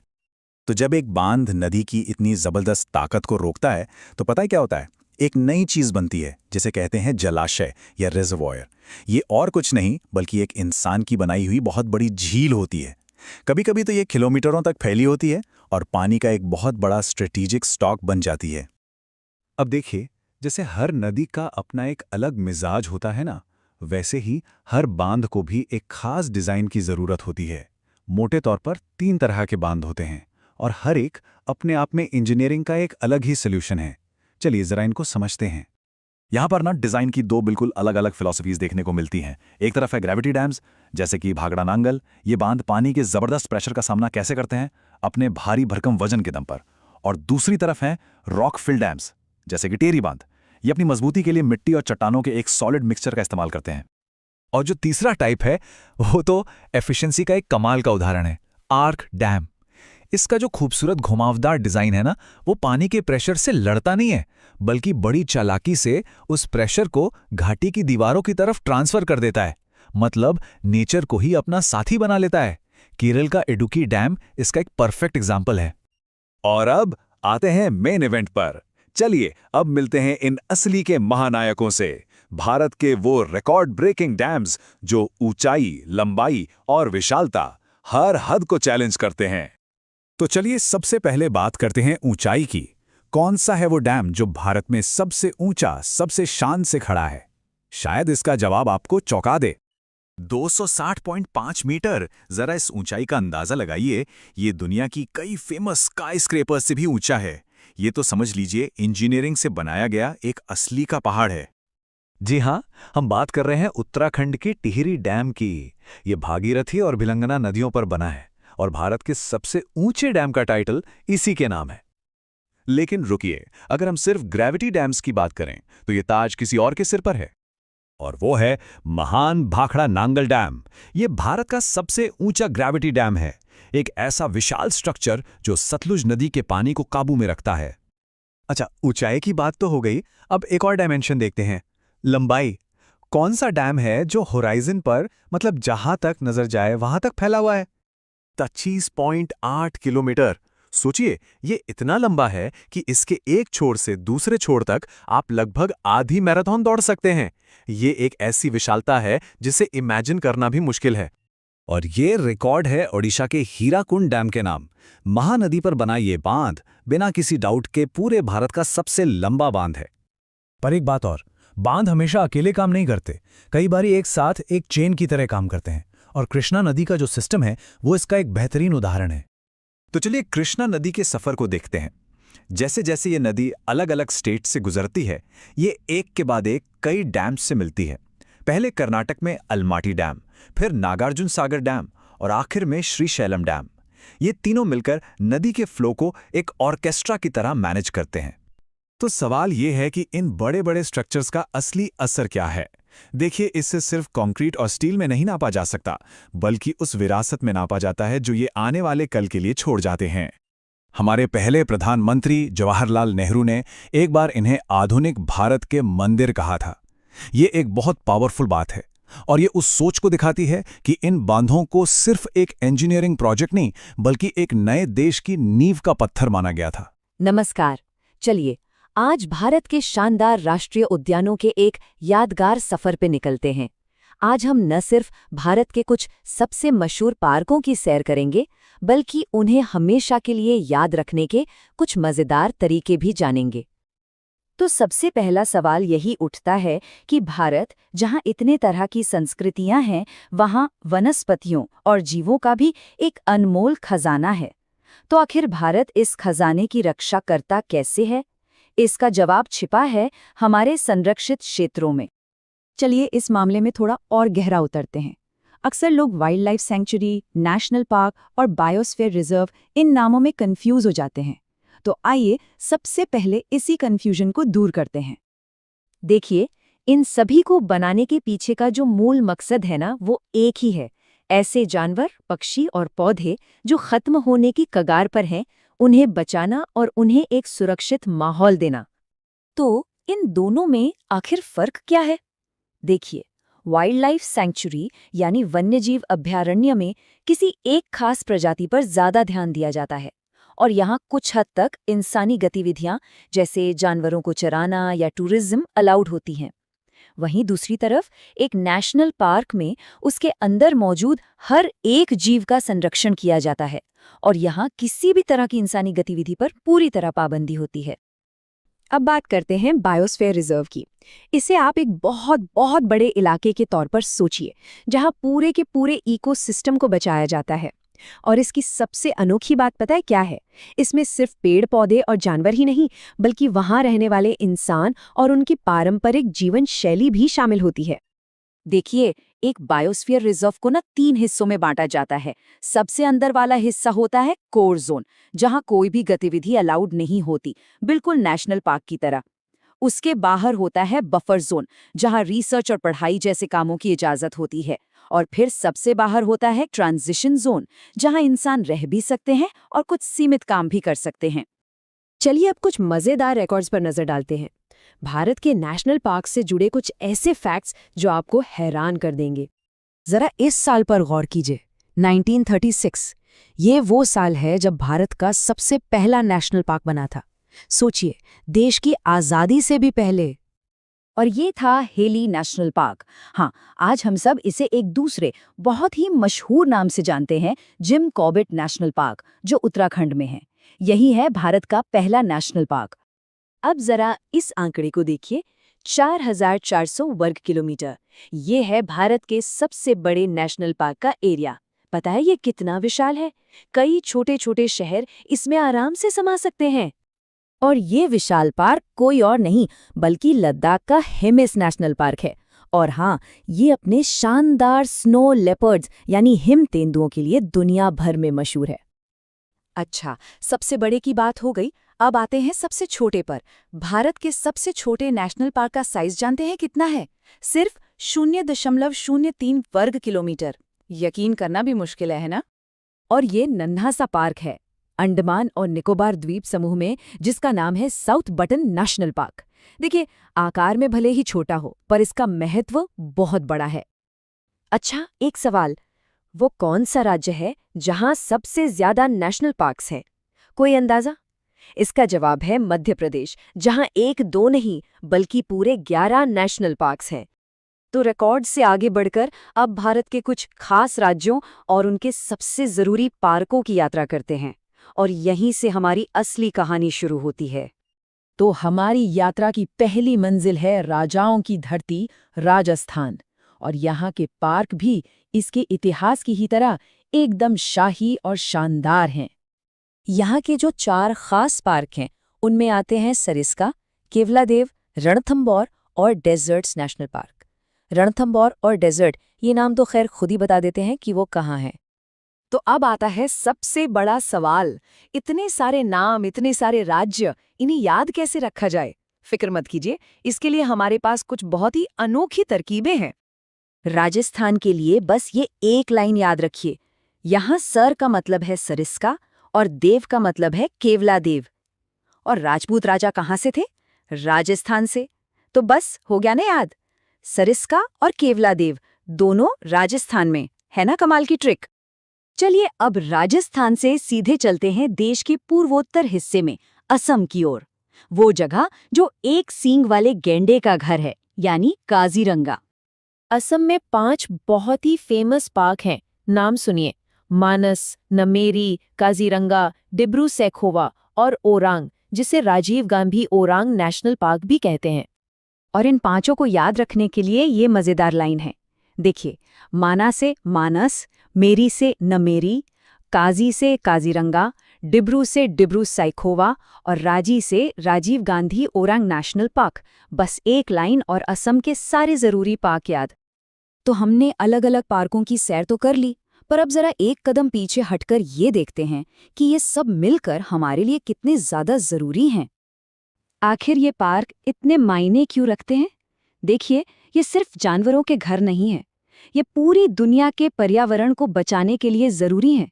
ये हिमस के स्नो लेपर्ड जैसी कई लुप्तप्राय प्रजातियों के लिए आखिरी उम्मीद की तरह हैं।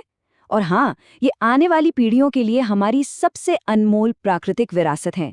काजीरंगा की तरह ये अविश्वसनीय बायोडायवर्सिटी के हॉटस्पॉट्स हैं। कभी सोचा है कि एक ऐसी कौन सी ताकत है जो 1 अरब से ज्यादा लोगों की जिंदगी, उनकी तकदीर और यहाँ तक कि उनकी संस्कृति को भी तय करती है? नहीं, ये कोई सेना या कोई साम्राज्य नहीं है, बल्कि मौसम का एक करिश्मा है। आज हम इसी महान भारतीय मानसून के पीछे छिपे विज्ञान की परतों को खोलेंगे। तो चलिए, इससे पहले कि हम मानसून की तेज हवाओं में खो जाएं, एक नजर डाल लेते हैं कि आज का हमारा सफर कैसा होने वाला है। हम शुरुआत करेंगे मौसम और जलवायु के बीच के एक बहुत ही जरूरी फर्क से, और फिर मानसून के आने और जाने के पूरे शानदार सफर को कदम दर कदम समझेंगे। तो चलिए, सबसे पहले एक ऐसी गुत्थी सुलझाते हैं जो सुनने में तो बहुत सीधी साधी लगती है, पर अक्सर लोगों को कंफ्यूज कर देती है। अब देखिए, मौसम और जलवायु के बीच का ये फर्क सिर्फ किताबों की बात नहीं है। इसे समझना इसलिए ज़रूरी है ताकि हम जान सकें कि मानसून सिर्फ कुछ हफ्तों की बारिश का नाम क्यों नहीं है, बल्कि ये एक पूरा का पूरा सालाना भरोसेमंद सिस्टम है। इसे समझने का एक बहुत ही शानदार तरीका है।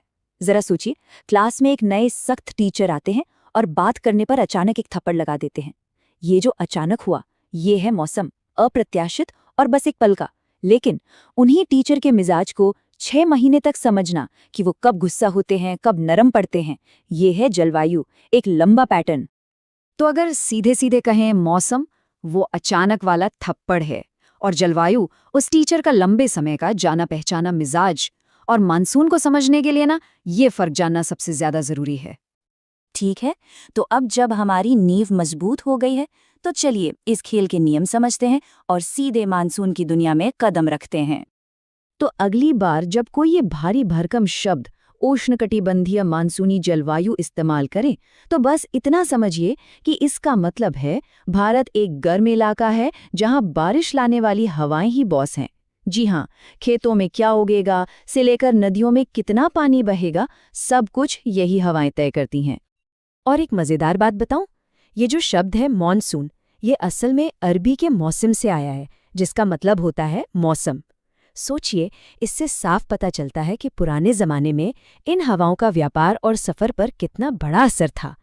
ये सिर्फ हवाएं नहीं है, ये तो एक ऐसा इंजन है जो हर साल अपनी दिशा पलट लेता है। ओके, अब ये थोड़ा सा टेक्निकल लग सकता है, पर है बहुत ही आसान।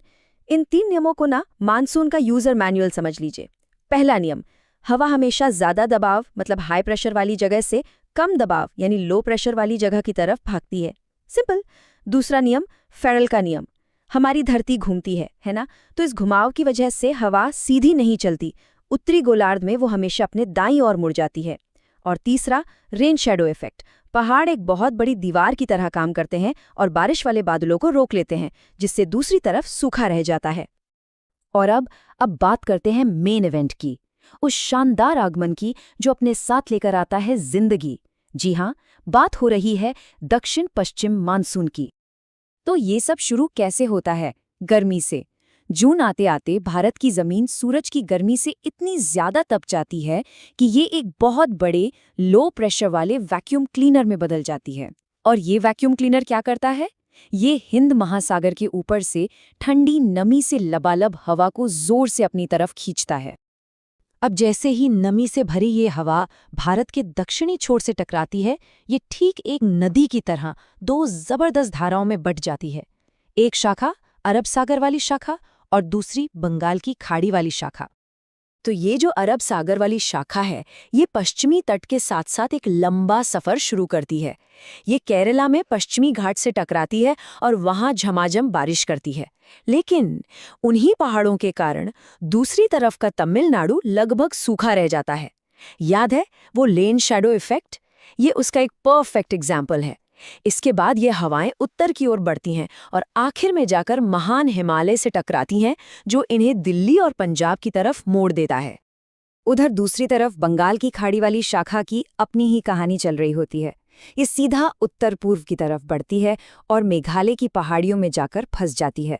ये पहाड़ एक फनल की तरह काम करते हैं और नतीजा दुनिया की सबसे ज्यादा बारिश। इसके बाद हवा का एक हिस्सा पश्चिम की तरफ मुड़ जाता है, जो झारखंड, बिहार, यूपी जैसे राज्यों को पानी देता है और आखिरकार पंजाब में जाकर अरब सागर वाली शाखा से मिल जाता है। लेकिन रुकिए, कहानी अभी खत्म नहीं हुई है। मॉनसून की विदाई भी उसके आने जितनी ही ड्रामेटिक होती है। देखिए, होता क्या है कि जैसे जैसे सूरज दक्षिण की ओर खिसकता है, जमीन तो ठंडी होने लगती है, लेकिन समुद्र गर्म रहता है और बस पूरा का पूरा प्रेशर सिस्टम पलट जाता है।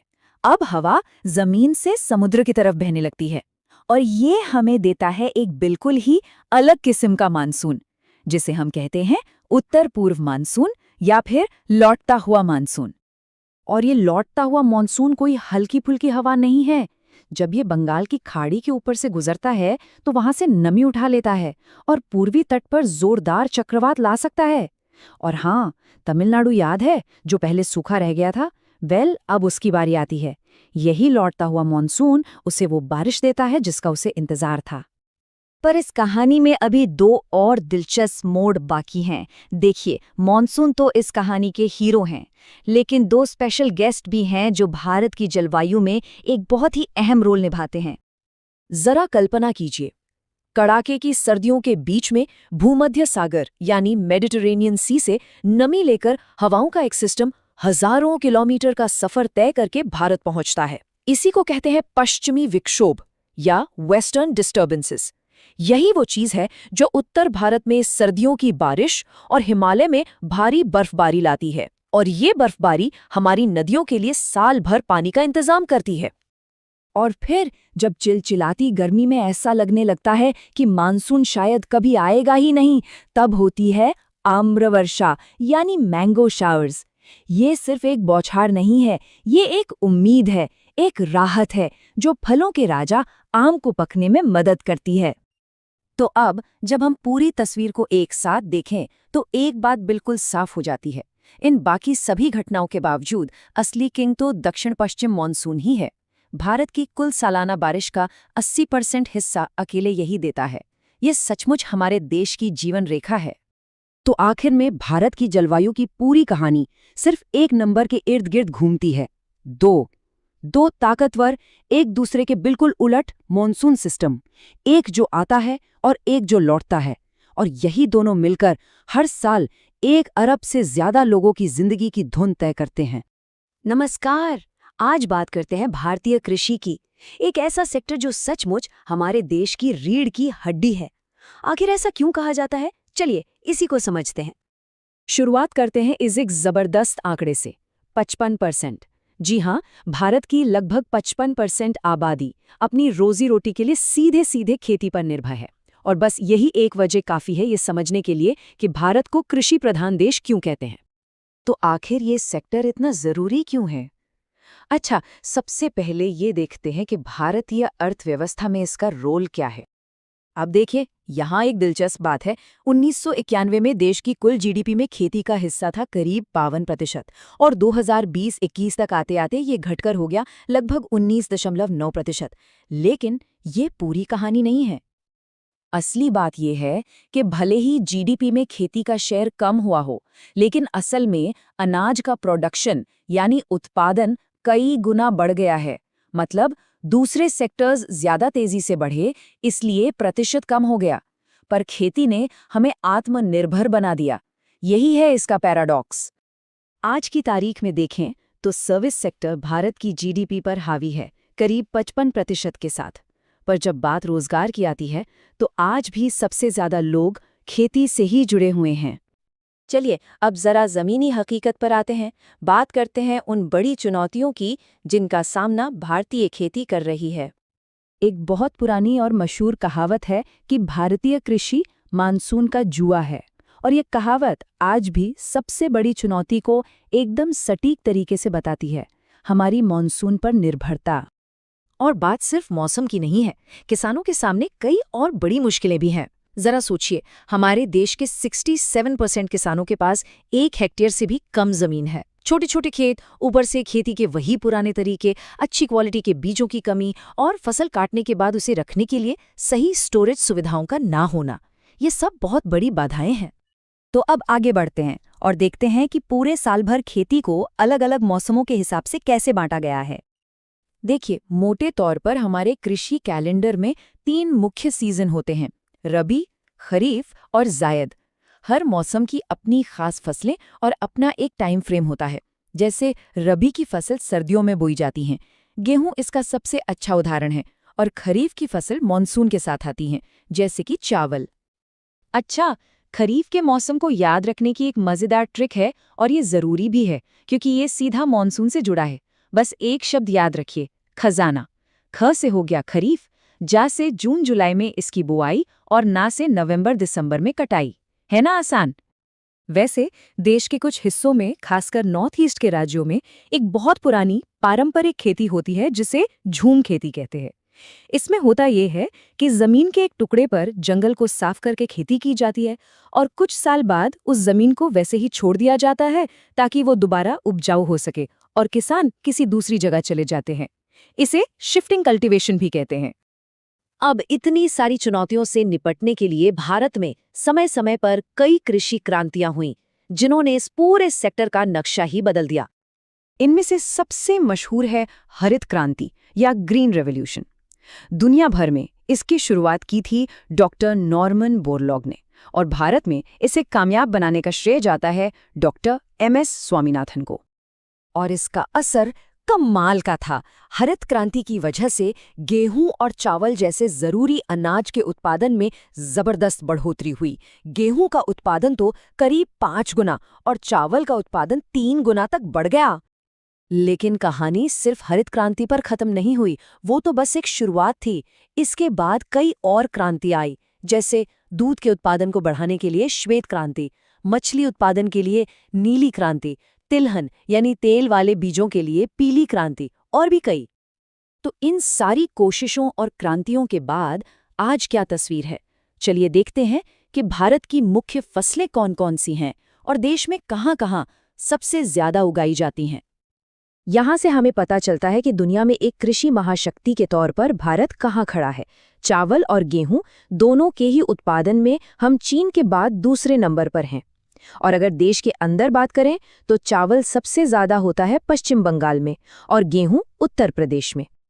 बल्कि दालों और जूट के उत्पादन में तो भारत दुनिया में नंबर 1 पर है, और जैसा हमने देखा, गेहूं और चावल में हम दूसरे सबसे बड़े उत्पादक हैं।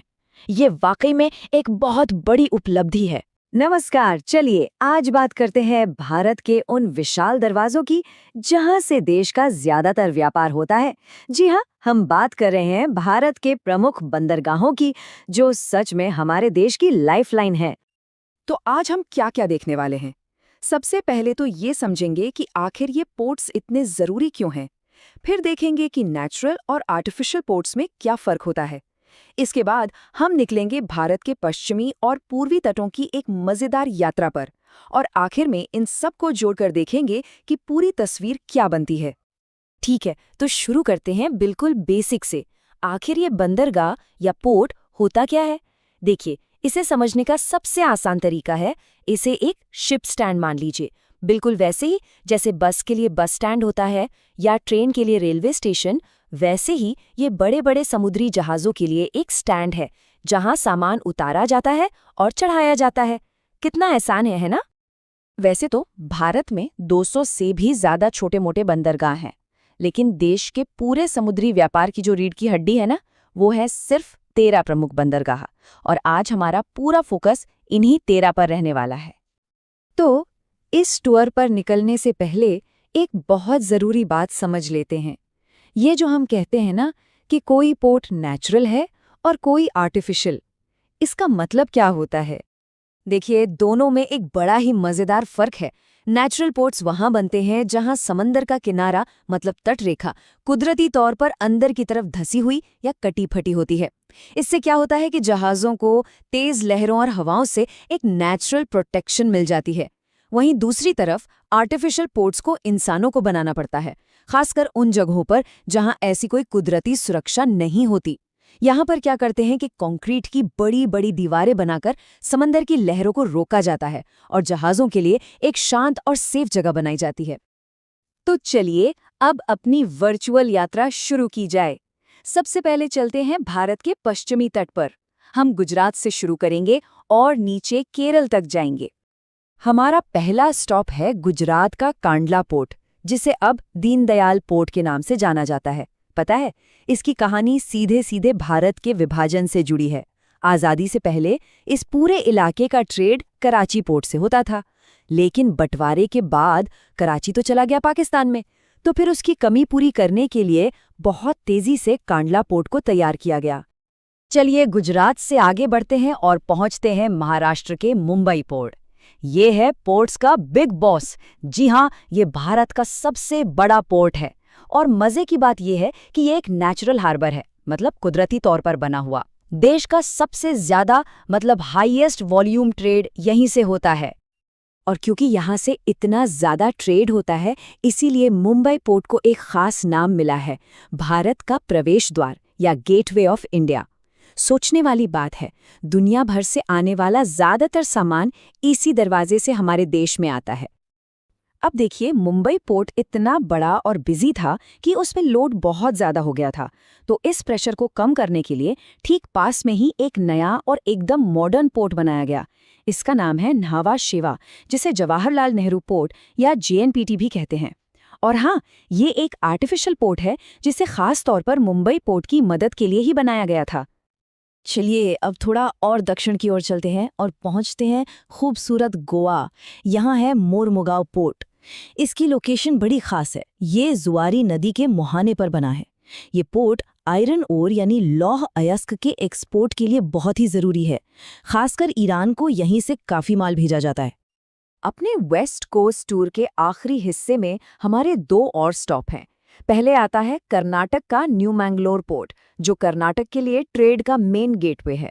और फिर हम अपनी इस पश्चिमी यात्रा को खत्म करते हैं केरल के कोची पोर्ट पर। कोची तो मसालों और समुद्री चीजों के व्यापार के लिए सदियों से मशहूर रहा है। तो वेस्ट कोस्ट तो हमने घूम लिया, अब बारी है गाड़ी को दूसरी तरफ मोड़ने की।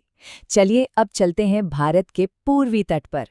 पश्चिम बंगाल से शुरू करेंगे और नीचे तमिलनाडु तक जाएंगे। यहाँ सबसे पहले बात करते हैं कोलकाता हल्दिया पोर्ट की। ये असल में एक टीम की तरह काम करते हैं। देखिए, जो कोलकाता पोर्ट है वो हुगली नदी पर बना एक रिवर पोर्ट है। यहाँ एक बड़ी दिक्कत है, नदी अपने साथ बहुत सारी मिट्टी और गाद मतलब सिल्ट ले आती है जो जमा होती रहती है। तो इसी प्रॉब्लम को सॉल्व करने और कोलकाता की मदद करने के लिए आगे समंदर के किनारे पर हल्दिया पोर्ट बनाया गया। हल्दिया ज्यादा गहरा है और एक तरह से कोलकाता के असिस्टेंट का काम करता है। अब आते हैं उड़ीसा। यहाँ है पारादीप पोर्ट। इसका एक ही मेन काम है, झारखंड और उड़ीसा की खादानों से निकले आयरन ओर को एक्सपोर्ट करना। और जानते हैं इसका एक बहुत बड़ा कस्टमर कौन है? जापान। जापान को जाने वाला ज्यादातर आयरन ओर यहीं से लोड होता है। इसके बाद है आंध्र प्रदेश का विशाखापट्टनम पोर्ट। और इसकी खास बात यह है कि ये भारत का सबसे गहरा यानी डीपेस्ट पोर्ट है और ये कुदरती तौर पर भी बहुत सेफ है। जानते हैं क्यों? क्योंकि इसके पास डॉल्फिन नोज नाम की एक बड़ी सी पहाड़ी है जो इसे तेज तूफानों और लहरों से एक शील्ड की तरह बचाती है। अब बारी है तमिलनाडु के चेन्नई पोर्ट की। ये अपने आप में एक लैंडमार्क है। ये भारत का सबसे पुराना आर्टिफिशियल पोर्ट है। सोचिए, उस जमाने की इंजीनियरिंग का कितना शानदार नमूना होगा ये। आज भी ये पूर्वी तट के सबसे बिजी और जरूरी पोर्ट्स में से एक है। हमारी यात्रा अभी तमिलनाडु में ही है और एक मजेदार फैक्ट ये है कि तमिलनाडु भारत का इकलौता ऐसा राज्य है जहां एक नहीं, 2 नहीं, बल्कि 3 मेजर पोर्ट्स हैं। चेन्नई की मदद के लिए एन्नोर पोर्ट बनाया गया और फिर और दक्षिण में है तूतीकोरिन पोर्ट। इसकी एक बड़ी ही अनोखी बात है, ये मन्नार की खाड़ी में है और ज्यादा गहरा नहीं है। इस वजह से बड़े जहाज एकदम किनारे तक नहीं आ पाते, उन्हें किनारे से करीब 5 किलोमीटर दूर समंदर में ही रुकना पड़ता है। तो हमने भारत की मुख्य जमीन के सारे 12 पोर्ट्स कवर कर लिए हैं। लेकिन रुकिए, लिस्ट अभी पूरी नहीं हुई है। अपने आखिरी पड़ाव के लिए हमें मेनलैंड से थोड़ा दूर जाना होगा। और ये रहा हमारा 13वां और आखिरी मेजर पोर्ट, पोर्ट ब्लेयर। ये अंडमान और निकोबार आइलैंड्स में है। बंगाल की खाड़ी में इसकी लोकेशन इतनी स्ट्रेटेजिक है कि ये भारत के लिए बहुत बहुत ज्यादा जरूरी हो जाता है। तो ये था हमारा पूरे भारत के मेजर पोर्ट्स का टूर। अब इन सभी अलग अलग डॉट्स को जोड़ते हैं और देखते हैं कि फाइनल तस्वीर कैसी दिखती है। तो सवाल ये है कि जब हम इन सभी 13 पोर्ट्स को एक साथ भारत के नक्शे पर देखते हैं तो हमें क्या पता चलता है? देखिए, ये पूरी तस्वीर हमें कुछ बहुत खास बातें बताती है। पहली चीज है बैलेंस, एकदम परफेक्ट। 6 पोर्ट्स वेस्ट कोस्ट पर, 6 ईस्ट कोस्ट पर और एक हमारा आइलैंड गेटवे। दूसरी बात, ये नेचर और इंजीनियरिंग का एक बेहतरीन कॉम्बिनेशन है। हमारे पास बड़े बड़े नेचुरल पोर्ट्स भी हैं तो वहीं एकदम मॉडर्न आर्टिफिशियल पोर्ट्स भी। और तीसरी और सबसे जरूरी बात, हर पोर्ट का एक खास काम है। कोई जनरल ट्रेड संभालता है तो कोई सिर्फ आयरन ओर जैसे खास सामान को दुनिया तक पहुंचाने का काम करता है। नमस्कार। कभी सोचा है कि हमारे पैरों के नीचे इस जमीन की गहराइयों में कौन से अनमोल खजाने छिपे हुए हैं? आज हम भारत की इसी जमीनी दौलत के रहस्यों से पर्दा उठाने वाले हैं। तो सवाल यही है कि भारत का वो असली खजाना क्या है जो धरती के नीचे दबा है? चलिए इस सवाल का जवाब ढूंढने के लिए एक बड़े ही दिलचस्प सफर पर निकलते हैं। अच्छा, आगे बढ़ने से पहले एक छोटी सी पर बहुत जरूरी बात समझ लेते हैं। ये 2 शब्द हैं, खनिज और अयस्क। देखिए, हर चट्टान एक तरह का खनिज ही है, लेकिन जब किसी खनिज से कोई धातु निकालना फायदेमंद हो जाता है, मतलब प्रॉफिटेबल हो जाता है, तब उसे अयस्क कहते हैं। बस इतना सा ही फर्क है, लेकिन ये जानना बहुत जरूरी है। तो चलिए सबसे पहले देखते हैं कि भारत में खनिज उत्पादन की इस दौड़ में कौन से राज्य सबसे आगे हैं। कौन है वो पावर हाउस जो देश की तिजोरी भर रहे हैं? तो ये देखिए, इस रेस में सबसे आगे है राजस्थान, जो देश के कुल खनिज उत्पादन का 17% हिस्सा देता है। इसके ठीक पीछे पीछे हैं उड़ीसा और आंध्र प्रदेश। ये 3 राज्य भारत के मिनरल मैप की सबसे अहम धुरी हैं। अब बात करते हैं उन धातुओं की जो हमारे उद्योगों की, हमारी तरक्की की नींव हैं। वो मेटल्स जिनके बिना आज की दुनिया की हम कल्पना भी नहीं कर सकते। और इस लिस्ट में सबसे पहला नाम है लौह अयस्क, यानी आयरन ओर का। भारत दुनिया में इसका चौथा सबसे बड़ा उत्पादक है और इसमें सबसे बड़ा योगदान है उड़ीसा का। छत्तीसगढ़ की बैलाडीला और कर्नाटक की कुद्रेमुख खदानें। ये सिर्फ खदानें नहीं, ये लोहे के असली पावर हाउस हैं। अब देखिए, तांबे की कहानी में एक बड़ा ही मजेदार ट्विस्ट है। आज की तारीख में सबसे ज्यादा तांबा मध्य प्रदेश निकाल रहा है, लेकिन भविष्य के लिए सबसे बड़ा भंडार राजस्थान के पास मौजूद है। मतलब आज का हीरो कोई और है और कल का सिकंदर कोई और हो सकता है ना दिलचस्प? अब बात करते हैं सीसा और जस्ता की। इन्हें पता है क्या कहते हैं? इन्हें कहते हैं जुड़वां खनिज। ऐसा इसलिए है क्योंकि ये प्रकृति में हमेशा एक साथ पाए जाते हैं, बिल्कुल जिगरी दोस्तों की तरह। और इन जुड़वां खनिजों के मामले में चाहे उत्पादन हो या भंडार, राजस्थान का कोई मुकाबला ही नहीं है। और एक और मजेदार बात, इन्हीं खदानों से चांदी भी निकलती है, एक तरह से बाय प्रोडक्ट के तौर पे। और यही चीज राजस्थान की जावर खदानों को और भी ज्यादा कीमती बना देती है। चलिए फटाफट बॉक्साइट पर भी एक नजर डाल लेते हैं। ये वही अयस्क है जिससे हल्का और मजबूत एल्यूमिनियम बनता है, और इस मामले में तो कुछ सोचना ही नहीं है। उत्पादन हो या भंडार, ओडिशा का एक छत्रराज है। ठीक है, तो धातुओं से हटकर अब उन ईंधनों की बात करते हैं जो हमारे देश की तरक्की के इंजन को चलाते हैं। बात करते हैं हमारी ऊर्जा के स्रोतों की। कोयले के 4 मुख्य प्रकार होते हैं और इनकी क्वालिटी इस बात पर निर्भर करती है कि उनमें कार्बन कितना है। सबसे अच्छा है एंथ्रेसाइट, जो स्टील बनाने के काम आता है, और भारत में सबसे ज्यादा मिलता है बिट्यूमिनस कोयला, जिससे बिजली बनती है। और कोयले को लेकर भारत में एक बड़ा ही दिलचस्प विरोधाभास है। आज सबसे ज्यादा कोयला छत्तीसगढ़ की खदानों से निकाला जा रहा है, लेकिन जमीन के नीचे कोयले का जो सबसे बड़ा खजाना है वो असल में झारखंड के पास है। अगर हम परमाणु ईंधन की बात करें तो यूरेनियम के लिए झारखंड की जादूगुड़ा खदान सबसे अहम है। वहीं दूसरी तरफ थोरियम के मामले में भारत दुनिया का सबसे बड़ा उत्पादक है और इसका विशाल भंडार मिलता है केरल की समुद्री रेत में। अब बारी है उन कीमती खनिजों की जिनकी चमक ने हमेशा से दुनिया को अपनी ओर खींचा है। चलिए भारत के सोने, चांदी और हीरों की दुनिया की सैर करते हैं। ये आंकड़ा सचमुच हैरान करने वाला है।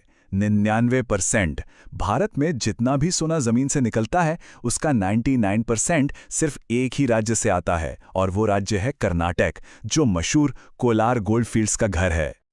और सोने की ही तरह चांदी के मामले में भी एक ही राज्य का दबदबा है। देश की लगभग 99% चांदी राजस्थान से आती है, जो इसे भारत का निर्विवाद सिल्वर किंग बनाता है। और अब वो खजाना जिसकी चमक सबसे अलग है, हीरा। इस मामले में मध्य प्रदेश का कोई मुकाबला नहीं, जहां की पन्ना खदानें देश की शान हैं। और जरा इतिहास को याद कीजिए, दुनिया का सबसे मशहूर हीरा कोहिनूर, वो भी तो भारत की ही गोलकुंडा खदानों की देन था। तो हमने भारत के जमीनी खजानों का एक शानदार सफर तय किया। अब आखिर में चलिए मुख्य बातों को एक बार फिर से दोहराते हैं और इन संसाधनों के महत्व पर एक नजर डालते हैं। तो चलिए एक बार फटाफट से दोहरा लेते हैं ताकि ये दिमाग में बैठ जाए। जब बात सोने की हो तो जहन में कर्नाटक आना चाहिए, हीरो के लिए मध्य प्रदेश, देश के लिए जरूरी लौह अयस्क के लिए ओडिशा, चांदी और उसके जुड़वा दोस्तों सीसा और जस्ता के लिए राजस्थान, और हाँ, कोयले का सबसे बड़ा खजाना वो झारखंड के पास है। नमस्कार। आज बात करते हैं भारत की इंडस्ट्रियल रेवोल्यूशन की, मतलब उस कहानी की कि कैसे एक देश ने बिल्कुल स्क्रैच से अपनी एक औद्योगिक पहचान बनाई। सोचिए, एक देश अपनी इकोनॉमिक आइडेंटिटी, अपनी पहचान कैसे बनाता है, वो भी तब जब शुरुआत करने के लिए कुछ खास हो ही नहीं। ये कहानी सिर्फ फैक्ट्रियों की नहीं है, ये कहानी है सपनों की, बड़े बड़े इरादों की। तो चलिए सबसे पहले एकदम बेसिक से शुरू करते हैं। ये इंडस्ट्री या उद्योग होता क्या है? सीधी सी भाषा में कहें तो कच्चे माल को, मतलब रॉ मटेरियल को, किसी कीमती बिकने लायक चीज में बदलना। जैसे मान लीजिए गन्ने से चीनी बनाना। बस यही छोटा सा आइडिया है जो किसी भी देश की इकोनॉमी की जान होता है। तो सवाल ये है कि भारत की ये जो इतनी बड़ी इंडस्ट्रियल जर्नी है, इसकी शुरुआत हुई कहाँ से? देखिए, इसकी नींव रखी गई कुछ बहुत बड़े पॉलिसी चेंजेस से, ऐसे बदलाव जिन्होंने भारत की इकोनॉमिक डेस्टिनी को, आप कह सकते हैं, हमेशा के लिए बदल कर रख दिया। आज़ादी के ठीक बाद 1948 में आई पहली इंडस्ट्रियल पॉलिसी, फिर 1956 में दूसरी, पर असली गेम चेंजर, वो मोड़ जिसने सब कुछ बदल दिया, वो आया 1991 में। इस साल ने तो इंडियन इंडस्ट्री का पूरा नक्शा ही बदल दिया। अच्छा, 1991 के इन रिफॉर्म्स को बड़े प्यार से LPG कहा जाता है। अब ये LPG क्या है? L यानी लिबरलाइजेशन, मतलब इंडस्ट्रीज पर जो ढेर सारे कानूनी बंधन थे, नियम कानून थे, उन्हें ढीला किया गया। P यानी प्राइवेटाइजेशन, मतलब प्राइवेट कंपनियों को भी अब मैदान में उतरने का मौका मिला। और G यानी ग्लोबलाइजेशन, इसका मतलब था भारत के दरवाजे दुनिया के लिए खोल देना, विदेशी व्यापार और इन्वेस्टमेंट के लिए। अब देखिए, किसी भी इंडस्ट्रियल देश की रीढ़ की हड्डी होती है उसका आयरन एंड स्टील इंडस्ट्री, है ना? ये वो फाउंडेशन है जिस पर तरक्की की पूरी बिल्डिंग खड़ी होती है। तो चलिए देखते हैं कि भारत ने अपनी ये बुनियाद कैसे रखी। इसकी कहानी शुरू होती है 1874 में, पश्चिम बंगाल के कुल्टी से। यहीं पर देश का पहला आयरन वर्क्स लगाने की कोशिश हुई थी। हाँ, ये बात और है कि पैसों की कमी की वजह से ये कोशिश कामयाब नहीं हो पाई, पर एक चिंगारी तो लग ही चुकी थी। और फिर साल आया 1907, एक हिस्टोरिकल मोमेंट। जमशेदजी टाटा ने साक्षी में, जिसे आज हम सब जमशेदपुर के नाम से जानते हैं, टिस्को की नींव रखी, Tata iron and steel company. ये सिर्फ एक फैक्ट्री नहीं थी, ये आत्मनिर्भर भारत के एक बहुत बड़े सपने का सिंबल था। अच्छा, 1907 को याद रखने का एक बड़ा मजेदार तरीका बताऊं। जमशेदपुर कहाँ है? झारखंड में। और झारखंड का नाम सुनते ही किसका चेहरा सामने आता है?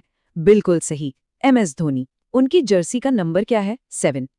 और टिस्को कब बना? 1907 में। है ना आसान?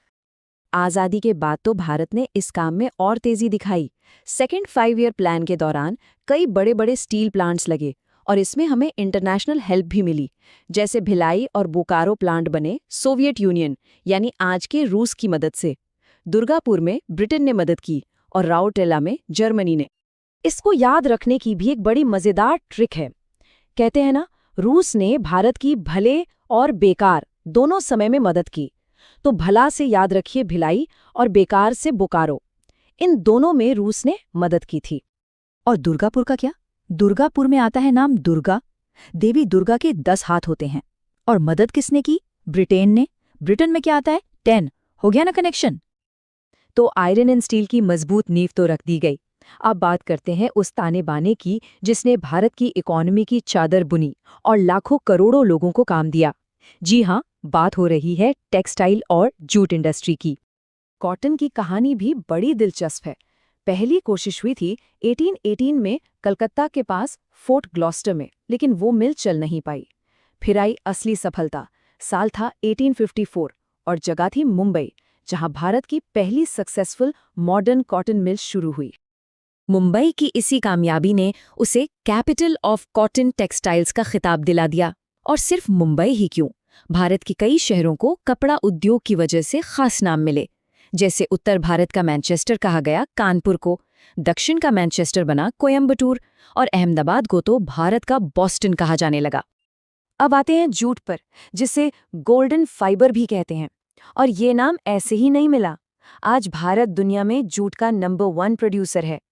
ये दिखाता है कि ये इंडस्ट्री कितनी जरूरी है। और भारत में पहली जूट फैक्ट्री लगी थी 1855 में। कलकत्ता के पास ही एक जगह है रिशरा। इसी के साथ पूर्वी भारत में एक नए इंडस्ट्रियल एरा की शुरुआत हुई। अच्छा, फैक्ट्रीज तो लग गईं, पर पूरे देश को जोड़ने के लिए, इसका इंफ्रास्ट्रक्चर मजबूत करने के लिए भी तो कुछ चाहिए था। यहाँ पर एंट्री होती है सीमेंट, रेल्स और ऐसी ही दूसरी इंडस्ट्रीज की। देश को बनाना था तो सीमेंट तो चाहिए ही था। पहला सीमेंट प्लांट लगाने की कोशिश हुई 1904 में मद्रास में। अब ये प्लांट कामयाब तो नहीं हो पाया, लेकिन इसने भारत के कंस्ट्रक्शन की कहानी में पहला पत्थर तो रख ही दिया था। और ये इंडस्ट्रियल डेवलपमेंट सिर्फ शहरों तक ही नहीं रुका, इसका असर गांवों और खेतों तक भी पहुंच रहा था। 1906 में तमिलनाडु के रानीपेट में भारत की पहली केमिकल फर्टिलाइजर फैक्ट्री लगी। सोचिए, इसी ने आगे चलकर भारत के ग्रीन रेवोल्यूशन की जमीन तैयार की। और अब बात भारत की लाइफलाइन की, इंडियन रेलवेज। इसे कैसे भूल सकते हैं। पर क्या कभी सोचा है कि ट्रेन के अलग अलग हिस्से देश में कहाँ-कहाँ बनते हैं? देखिए, पहिए और एक्सल बनते हैं बेंगलुरु में, इलेक्ट्रिक इंजन बनते हैं पश्चिम बंगाल के चित्तरंजन में, डीजल इंजन वाराणसी में, और जो रेल के डिब्बे होते हैं वो कपूरथला और रायबरेली में बनते हैं। मतलब ये सच में एक मेड इन इंडिया एफर्ट है। तो इतने दशकों के इस लंबे सफर के बाद आज भारत की इंडस्ट्रियल आइडेंटिटी क्या है? आज भारत की पहचान क्या है? कुछ चीजें तो ऐसी हैं जो भारत को पूरी दुनिया में सबसे अलग बनाती हैं। एक कमाल की बात बताता हूँ। क्या ये पता है कि भारत दुनिया का अकेला, आई रिपीट अकेला ऐसा देश है जहां नेचुरल सिल्क की 4 वैरायटीज बनती हैं। मतलब मलबरी, एरी, टसर और मूंगा, ये चारों सिर्फ भारत में ही एक साथ मिलती हैं। ये एक बहुत बड़ी उपलब्धि है। तो स्टील की मजबूत नींव से लेकर दुनिया के सबसे एक्सक्लूसिव रेशम तक भारत का ये इंडस्ट्रियल सफर वाकई कमाल का रहा है। इसने सच में एक देश को गढ़ा है। साल 2011 में भारत ने खुद को गिना और जो आंकड़ा सामने आया वो सच में हैरान करने वाला था। लेकिन ये सिर्फ एक नंबर नहीं है, ये 1 अरब से भी ज्यादा लोगों की कहानी है। ये हमारे देश की धड़कन है। तो चलिए इन आंकड़ों के पीछे छिपी भारत की असली तस्वीर को समझते हैं। 121 करोड़, जरा इस संख्या के बारे में सोचिए। ये इतनी बड़ी है कि अगर हम अमेरिका, इंडोनेशिया, ब्राजील, पाकिस्तान और बांग्लादेश की पूरी आबादी को मिला दें तो भी ये उससे ज्यादा है। ये सिर्फ एक देश की गिनती नहीं थी, ये तो अपने आप में एक महाद्वीप को गिनने जैसा था। तो सवाल ये है कि आखिर ये 121 करोड़ लोग हैं कौन, कहाँ रहते हैं, क्या करते हैं? इस एक विशाल नंबर के अंदर ही भारत की असली विविधता, उसकी असली कहानियां छिपी हैं। चलिए इन आंकड़ों की परतों को एक एक करके खोलते हैं। सबसे पहले इस गिनती का जो विशाल पैमाना है उसे समझने के लिए हमें इसे दुनिया के नजरिए से देखना होगा। आखिर दुनिया के नक्शे पर भारत की आबादी कितनी बड़ी थी? इसका मतलब यह है कि 2011 में दुनिया का हर छठा इंसान एक भारतीय था, 17.5%। यह आंकड़ा साफ दिखाता है कि भारत में जो भी होता है उसका असर पूरी दुनिया पर पड़ता है। और इसीलिए ये जनगणना इतनी ज्यादा महत्वपूर्ण थी। लेकिन इतने बड़े देश को गिनने का ये जो विशाल काम है, ये शुरू कैसे हुआ? देखिए, ये कोई नई बात नहीं है। इस गिनती का अपना एक लंबा और काफी दिलचस्प इतिहास रहा है, जो ब्रिटिश राज के समय तक जाता है। देखिए, ये सफर 1872 में लॉर्ड मेयो के साथ शुरू तो हुआ, लेकिन जो असली नियमित गिनती हर 10 साल में होती है, वो 1881 से होने लगी। फिर आज़ादी के बाद 1951 में स्वतंत्र भारत ने अपनी पहली जनगणना की, और 2011 की ये गिनती उसी लंबी परंपरा की 15वीं कड़ी थी। तो अब जब हम इसका पैमाना और इतिहास जान गए हैं, तो चलिए इन आंकड़ों में गोता लगाते हैं। ये नंबर हमें भारत के चरित्र, उसकी ताकत और उसकी चुनौतियों के बारे में क्या बताते हैं। सबसे पहले बात करते हैं जनसंख्या घनत्व की। सीधे सीधे कहें तो 1 वर्ग किलोमीटर के छोटे से एरिया में औसतन कितने लोग रहते हैं। ये नंबर हमें बताता है कि हमारी जमीन और हमारे संसाधनों पर कितना दबाव है। 2011 में पूरे भारत का औसत था 382 व्यक्ति प्रति वर्ग किलोमीटर। अब ये अपने आप में काफी ज्यादा है, लेकिन असली और चौंकाने वाली कहानी तो तब सामने आती है जब हम इस राष्ट्रीय औसत को छोड़कर अलग अलग राज्यों के आंकड़ों को देखते हैं। यहां अंतर जमीन आसमान का है। एक तरफ है बिहार, जहां 1 वर्ग किलोमीटर में 1100 से भी ज्यादा लोग रहते हैं, मतलब जबरदस्त भीड़। और दूसरी तरफ है अरुणाचल प्रदेश, जहां उतने ही बड़े इलाके में सिर्फ 17 लोग। जरा सोचिए, इन 2 जगहों पर रोजमर्रा की जिंदगी कितनी अलग होगी। अगला बहुत महत्वपूर्ण आंकड़ा है लिंगानुपात, यानी हर 1000 पुरुषों के मुकाबले कितनी महिलाएं हैं। ये सिर्फ एक नंबर नहीं है, बल्कि ये समाज के स्वास्थ्य, महिलाओं की स्थिति और सामाजिक संतुलन का एक बहुत बड़ा पैमाना है। 2011 में भारत का लिंगानुपात 943 था, जो पिछली जनगणना से थोड़ा बेहतर था, यानी हर 1000 पुरुषों पर 943 महिलाएं। ये एक अच्छा संकेत तो था, लेकिन हम अभी भी एक आदर्श संतुलन से काफी दूर थे। और यहां भी राज्यों की कहानी बिल्कुल अलग है। केरल अपनी बेहतर शिक्षा और स्वास्थ्य सेवाओं के साथ 1084 के लिंगानुपात पर था। देश का इकलौता ऐसा राज्य जहां महिलाएं पुरुषों से ज्यादा थीं। वहीं दूसरी तरफ हरियाणा 879 के आंकड़े के साथ कुछ गहरी सामाजिक चुनौतियों की ओर इशारा कर रहा था। अब बात करते हैं साक्षरता की। भारत में साक्षर किसे माना जाता है? खैर, परिभाषा बहुत सीधी है।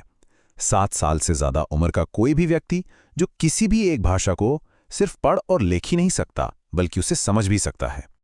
2011 में भारत की लगभग 3/4 आबादी, यानी 74% साक्षर थी। अगर सोचें कि आज़ादी के समय ये आंकड़ा सिर्फ 18% था, तो ये दिखाता है कि देश ने कितनी लंबी और शानदार छलांग लगाई है। पर राज्यों में ये खाई और भी गहरी हो जाती है। एक तरफ है केरल, जहां 94% आबादी साक्षर है, जो शिक्षा को लेकर उनकी दशकों की मेहनत को दिखाता है। तो दूसरी तरफ है बिहार, जहां ये आंकड़ा लगभग 62% था। ये दिखाता है कि विकास का रास्ता पूरे देश में कितना असमान रहा है। ये आंकड़े हमें सिर्फ औसत नहीं बताते, बल्कि देश के अंदर की बड़ी दरारों को भी दिखाते हैं।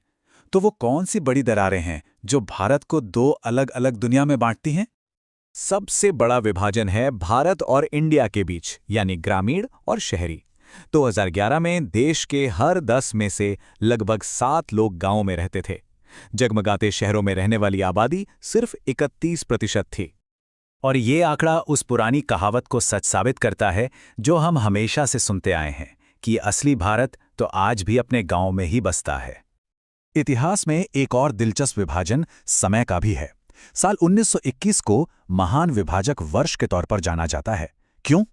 क्योंकि ये जनगणना के इतिहास का वो अकेला दशक था जब भारत की आबादी बढ़ने की बजाय घट गई थी। इसकी वजह थी उस दौर की महामारियां और अकाल, जिसका देश पर बहुत गहरा असर पड़ा था। खैर, ये तो थी 2011 की कहानी, लेकिन अब 1 दशक से ज्यादा का समय बीत चुका है। तो भारत को गिनने का भविष्य कैसा दिखेगा? क्या बदलने वाला है? अगली यानी 16वीं जनगणना अपने आप में एक क्रांति होने वाली है। ये भारत के इतिहास की पहली पूरी तरह से डिजिटल जनगणना होगी। मतलब कागज और कलम की जगह अब टैबलेट्स और ऐप्स लेंगे। और इसका थीम भी भविष्य की ओर ही देखता है, जन भागीदारी से जन कल्याण। कागज पर हुई जनगणना ने हमें 2011 के भारत की एक कहानी सुनाई, अब जब गिनती पिक्सल और डेटा में होगी तो सोचने वाली बात है कि ये डिजिटल जनगणना हमें बदलते हुए भारत के बारे में कौन सी नई, हैरान करने वाली और गहरी कहानियां बताएगी। इसका जवाब भविष्य के आंकड़ों में ही छिपा है।